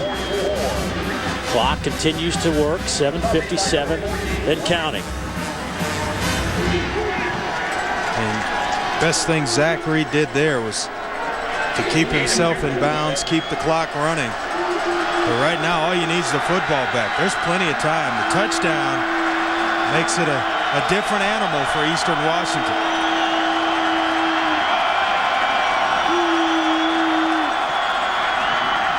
Here's Pierce. Runs out of bounds. Gets a couple. That'll bring up a 3rd down and 5. Clock stopped at 7:29. Both teams with 2 timeouts remaining.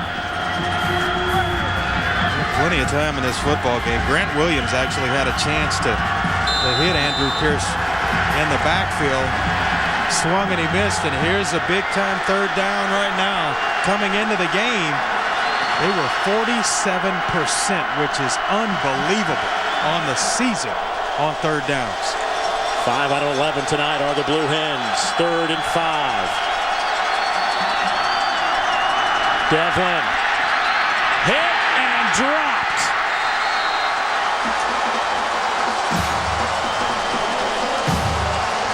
Renard Williams, David Gaylord, loss of 5. Well, 4th down. They lit the fire under the defensive line on that situation because previously they'd brought pressure. Now it's just a 4-man rush, a little twist charge inside, and they're able to get home to Pat Devlin. We got ourselves a ball game. David Gaylord's the guy that puts the first hat on Pat Devlin.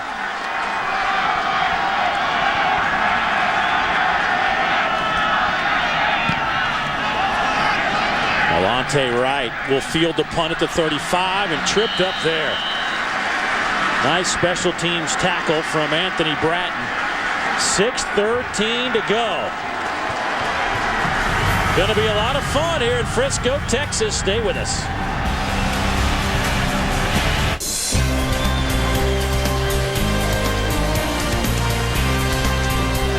NCAA Championships, the FCS national title game right here on ESPN. And our game summary, it was all Delaware. For almost 3 quarters, the Blue Hens just completely outmanned Eastern Washington. But as has been the case all year with the Eagles, they don't go away. They come back. Down 6 right now. All the momentum with the men in the black jerseys. Their last drive was a great drive with a couple of outstanding catches by Coughlin, but the throws by Bo Levi Mitchell also very impressive. Yeah, it really was, and he's getting pressure, still standing in, delivering the football, and throwing strikes. Nicholas Edwards, a big 3rd down reception, and then the touchdown over the top to Edwards as well. And it gets the Eagles right back in the football game. And they have the football, 1st down and 10. Eastern Washington has thrown it, ready for this, Andre, 15 straight times as the Eagles looking for their first national title. Delaware looking for their second. Over the middle, pass is caught. Nicholas Edwards down to the 30-yard line. He beats Darrell Jones 32 yards. One of the weaknesses of this defense, this cover 2 look, is right in the middle of the field. And if you can get a slot receiver right here, push it up and in between the safeties into the soft spot and behind the linebackers right there. You throw it on time, you can have some success. Edwards has been huge in the playoffs, coming off a 9-catch game against Villanova. He has 4 touchdowns in the playoffs. Pressure comes. Bo Levi Mitchell cuts it back and slips down at the 32-yard line. Might have lost a yard. Pressure came from Andrew Harris. You know that boxer we were talking about where you get hit a few times and that eye swells up? Well, it must have been Rocky. And he looked around and told Mick, cut me, Mick. And that's Eastern Washington. He can see now all of a sudden. Back in the football game. Boy, I love it. Competitive game going down the stretch. You need guys to make plays. Love it. Best defense in all of college football. Delaware giving up 11 points per contest. Right now being tested. 2nd down and 10. Pressure comes. Brown with the reception and falls forward to the 28. Very close to keeping his balance and picking up a lot more. A couple of inches on 2 occasions from being big plays. They sell out. They come after Bo Levi Mitchell, and he does the right thing. Getting it to Mario Brown, keep your feet, and make a for sure catch. And then all of a sudden make one guy miss. He may be dancing. Lamonte checks in at running back. Brown heads to the sidelines. 3rd down and 6. Showing blitz. 7 Blue Hens at the line of scrimmage. Here they come. Coughlin makes the catch just shy of the 1st down at the 21.5-yard line. He needed to get inside the 21. Number 1. Well, you can see when the safeties start creeping up, the linebackers here. Now all of a sudden it's 7, and Bo Levi Mitchell gets away. He escapes because it's a short roll to the right side away from the blitzer on the back. That buys him that split second to get the football out. Bo Baldwin rolling the dice. 4th down and a yard. Eastern Washington 1 out of 2 tonight on 4th downs. Out of the I formation, the jumbo set, couple of tight ends. Handoff to Brown. He's got it. Maybe. Let's see. He's got it. Now the line judge, the official at the top has got the better spot than the line judge down here. And they're going to go with the spot from the top. Close enough just to measure it to make sure. Why not? The chain's on that side. Won't take long. I don't know if there's an Eastern Washington fan that's sat down in the last quarter and a half.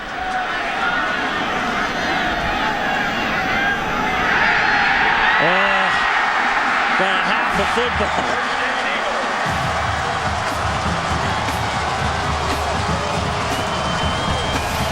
I mean, just line up, come right at you. It's Mario Brown just digging in there behind that big offensive line. Gabriel Jackson. There was a nice block to move the pile, as well as Zach Gehring, the freshman tight end. I think they're going to take another look at this play. We have replay. It's under further review. I'm going to check the spot here. That can't make Eastern Washington happy. In regular season FCS football, there is no replay. Once you get to the playoffs, there is replay, and that is where we are going right now to take a closer look at this. Well, and they've got to have indisputable video evidence to overturn it. Now, you see the yellow line. It is not an official first down line, but he was certainly shy of that mark on that first look. That ball's going to be, the way I see it, that ball's going to be. Tip of the ball on the 22? Yeah, just maybe touching the 22. But now you've already moved the chains. How do you know exactly? I think that's a tough call. You've already moved the chains now, so you can't replicate where it was, where the 1st and 10 markers were. I don't think they can overturn it. I really don't. I don't think there's enough there to overturn it. Ruling on the field will stand.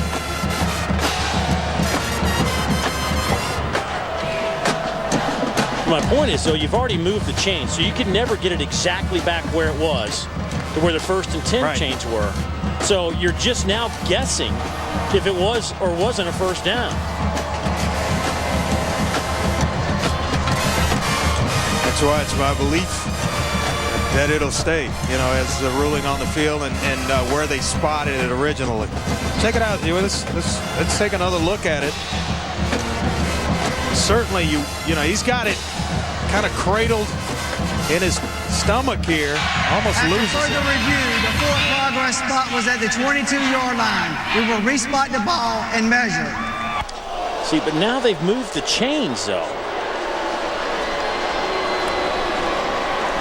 So that's a full yard. I don't know how you can exactly get the chains, because you're talking about an inch or two, perhaps. Yeah. And I think that's what Bo Baldwin is wondering. You've already moved the chains. Yeah, how do you go back, put them back where they were, and I think and accurately spot the football? That's the discussion I think we're having right now.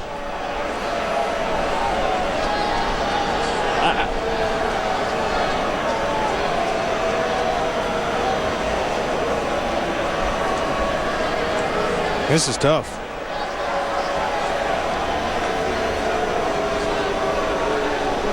And a first, I might add. Because I think if they go back and put it at the 22-yard line, it would be a little bit shy of the first down. It's going to be a little bit shy of the first down marker. Now, granted, they had the half of the football that you talked about, but I'm not sure that's going to be enough. I just think this is an area they're going to have to clean up in terms of when they review spots and whatnot. Make sure you don't move the chains. Because if it is an inch or two or three, I don't know how you could ever get that exact placement back with the chains. And that's what Casey Keeler's arguing. And a Bo Ball on the other side. See, I just this is you get a mulligan. When they blew it to stop it, I knew chaos would break out between the coaches. Certainly, there's no way to keep everybody happy in this deal. Touching and it's a first down. Right, and Casey Keeler saying you moved the chains to the wrong spot. And had it come up short, Bo Baldwin would have argued his point.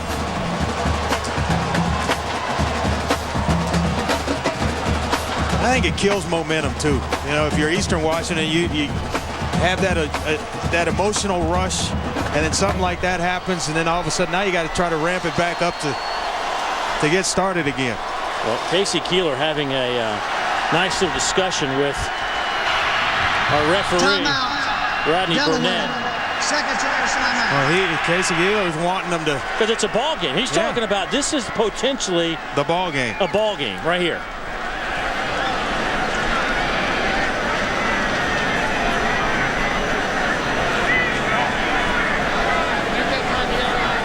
You know, I think you have to look at this once the chains are moved, that it's no longer a reviewable play. I think that has to be the call. Ironically enough, Rogers Redding, who happens to be the former SEC head of officials, is now with the NCAA running the officiating operation just announced last week, is actually here in attendance somewhere. If I knew where he was, I'd run and go get him. No, I wouldn't run anywhere, first of all. That's a lie. And now we're going to look at the replay and try to get the chains, I'm sure, spotted correctly, but who knows?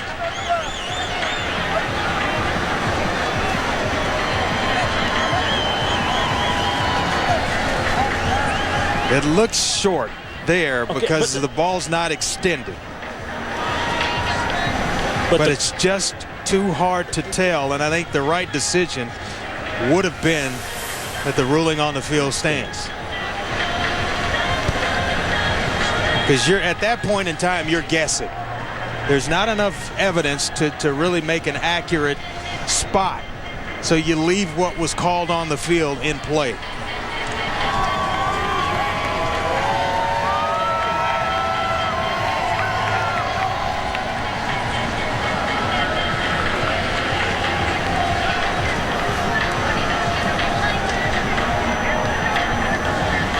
Well, while we got a second, let's check in with what's coming up after this contest and send it to Joe Tessitore with Friday Night Fights. Joe. Thank you, Joe. Just got word that the chains were set properly.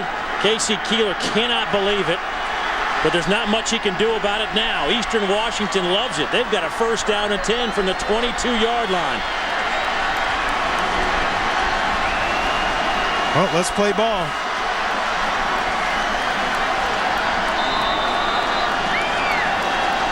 Bo Levi Mitchell, a rare under center appearance. Little play action. Throwing on the run. Pass is dropped inside the 10 by Zach Gehring, the tight end.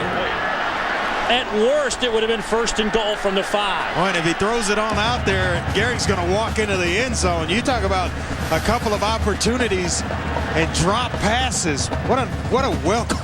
This is a nicely called play at the right time. You fool them, you get them thinking run to Mario Brown and sneak the tight end out. Just got to hold on, big fella. 2nd down and 10 from the 22. 3:18 to play in the national championship game. Mitchell, quick throw to the far side. Nicholas Edwards stays on his feet. 1st down at the 11.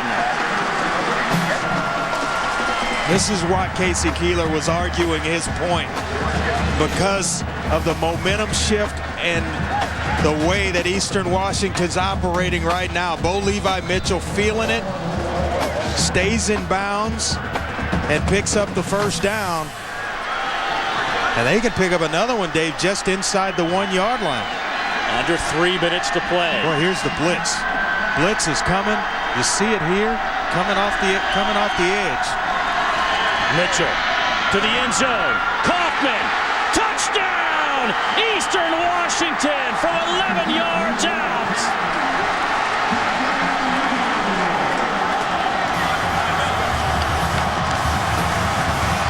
Boy, that missed extra point on the 1st touchdown by Delaware has come all the way back with 2:47 left in the game to haunt them.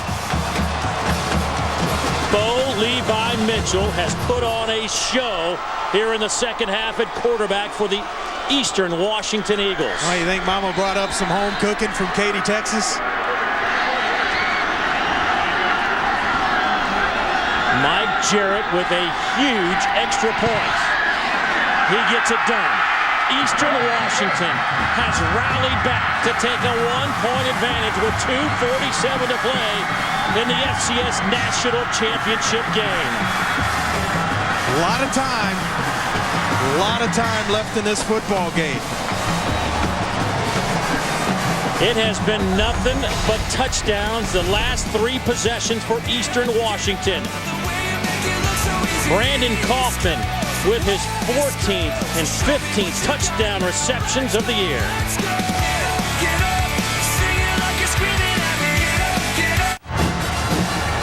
Brandon Kaufman, who has been a big play receiver all year for Bo Levi Mitchell, has been phenomenal tonight. 9 catches, 120 yards. Bo Levi Mitchell, 302 yards through the air. Eastern Washington has won 5 games when they have trailed or been tied in the fourth quarter. Folks, they look like they were in a mismatch tonight. At halftime, it was 12-0, but Delaware was just dominating in every facet of the game. Not so much in the second half. That's why they play 60 minutes, and you go in at halftime, you make some adjustments. And here's something that just kind of peeked out at me. Brandon Kaufman, just a sophomore. He's got plenty of football to play at Eastern Washington. 3 possessions, 3 touchdowns.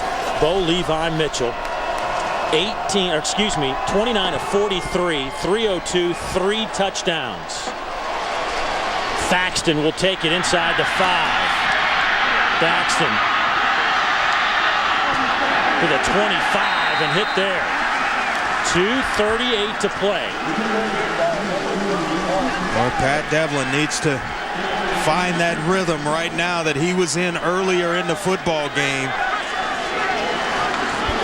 I'm not sure they can run their way down the field if they're moving the chains, but let's go back and take a look. Early in the first quarter, Delaware goes down, they score, and the extra point is blocked. Tyler Jolly, and that's the difference in the football game right now.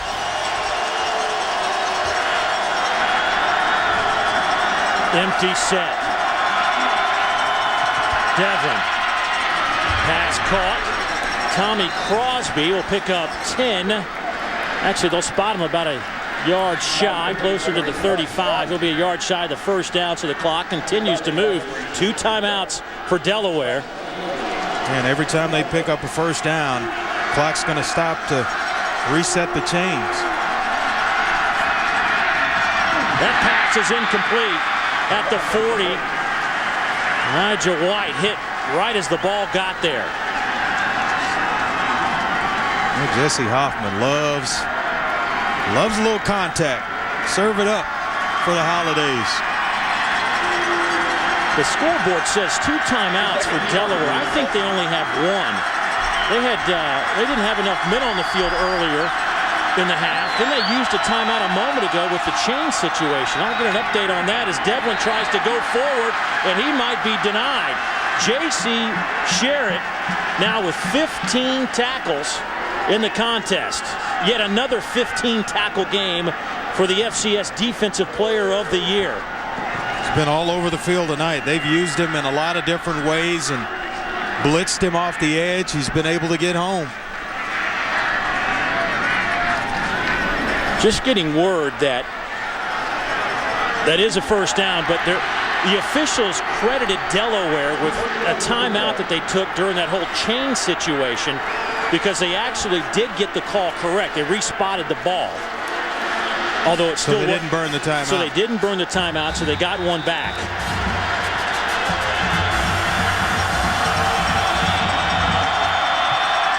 Quick hitter over the middle to Crosby. He's to midfield, gain of 13. Just need a field goal here. But there have been some low kicks by Mike Perry in this football game. Devlin in a hurry up, 1:45. Here comes some heat. Devlin has a lot of room to run to the 40 and slides down. That's another first down. Stop the clock with 1:39 to play. A smart football player right there, realizing where the first down marker is. He's able to pick it up, stop the clock, reset the offense, and go right back to work.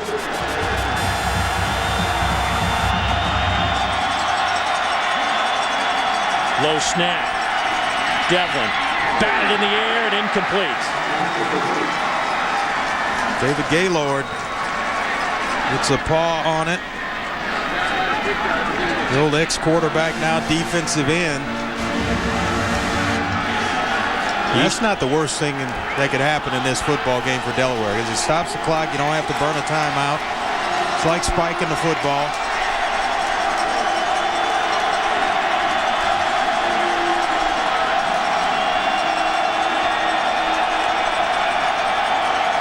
Here comes some heat.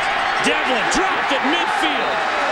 Zach Johnson, his second sack of the night, a loss of 9. Well, they bring Zach Johnson, J.C. Sherritt as well. And it's Johnson that gets home right there. Nice swim move. And he gets by David Hayes, the running back. And right into the lap of Pat Devlin. Devlin. Pass is caught by Rob Jones inside the 40, but he's back to the original line of scrimmage. Timeout Delaware, 52 seconds as they look at a 4th down and 10 coming up. And with that, let's check in with Dari back at our ESPN studios. Thank you, Dari. Kind of a fight going on right here between these two clubs. This one's like turned all the way around. The guy in the early rounds took all the punishment, and now he's dishing it out. Look at the last batch of champion CAA teams. The Colonial Athletic Association won the last 2. This is the 3rd consecutive meeting between the Big Sky and the CAA here in the FCS National Championship. Delaware, of course, their title came in 2003, lost out in 2007. Eastern Washington, it's their first ever trip to this championship game. 4th down and 10 coming up for Delaware.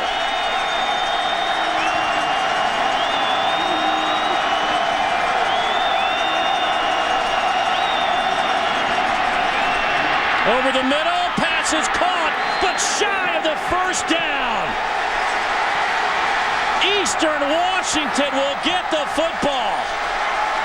Boy, Pat Devlin did everything he could to complete the pass. Had tremendous pressure from Renard Williams. And he gets it out of there some way.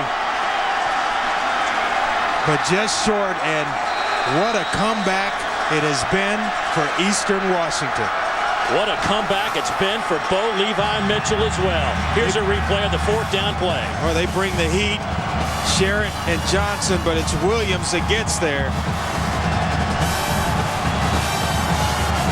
Schinauer just didn't have the momentum to stay on his feet. If he's able to throw one out in front like he had earlier in the game, Schinauer is going to pick up the 1st down. But this one's the last one a little bit low, unable to catch it and run. And soon as the knee touched, he was short of the 1st down marker. Eastern Washington had to take a timeout just to settle everybody down. What a comeback. One of the most improbable comebacks we have seen in a long time. And it's been done over and over again by Eastern Washington this year. Well, never say quit. Maybe there's something to the red turf. They brought a little piece of it with them. They did tap on it coming out of the locker room. Bo Baldwin, all he knows how to do is win. 6-5 in his first year, 8-4 last year, and came into this one 12-2, and they very well have wrapped up a national championship in his 3rd season on the job. Can't say enough about Bo Levi Mitchell coming home, all the pressure on his shoulders. The former SMU starting quarterback transfers to Eastern Washington. Played his high school ball at Katy, Texas. Got off to a slow start, but then lit it up here in Frisco, Texas in the second half with 3 straight touchdown drives, and Eastern Washington will capture I think what's more a national title. Yeah, what's even more impressive is that they did it without maybe their best player, Taiwan Jones, who was out of this football game. Mario Brown takes over. Of course, you got the playmaker in Brandon Kaufman, but to do it without a guy that's rushed for over 1,700 yards, that's impressive. That will do it. Eastern Washington wins their 11th straight game, and in the process captures the FCS National Championship here in Frisco, Texas, with a thrilling come-from-behind victory, 20-19. Let the celebration begin for the Eagles.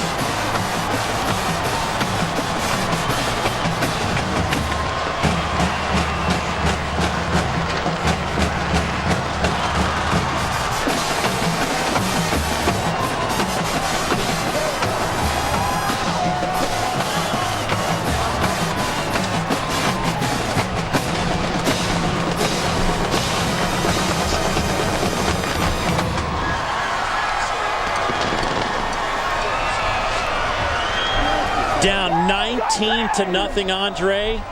20 straight points for Eastern Washington. How did they do it? Well, they changed up things defensively. They started coming after Pat Devlin a little bit in the second half, and we felt like that was the recipe. Change things up. As long as you were giving him time, he was operating at a very high level. They started blitzing, and they got there with Sherritt and Johnson.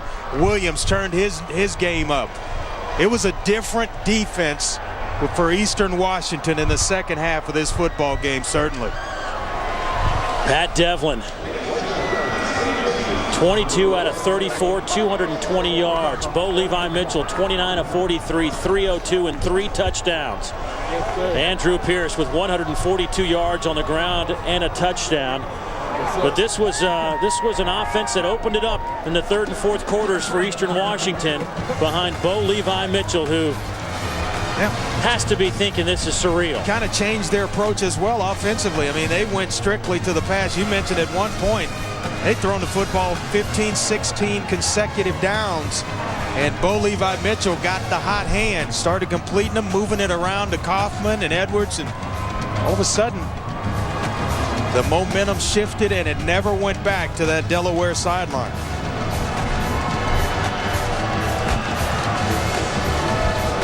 So congratulations to Eastern Washington, the 2010 NCAA FCS champions. Coming up next is Friday Night Fights. For live coverage of the post-game trophy ceremony, log on to ESPN3.com. For Andre Ware, John Berger, and our entire crew, I'm Dave Neal saying so long from Frisco, Texas. This has been a presentation of ESPN, the worldwide leader in sports.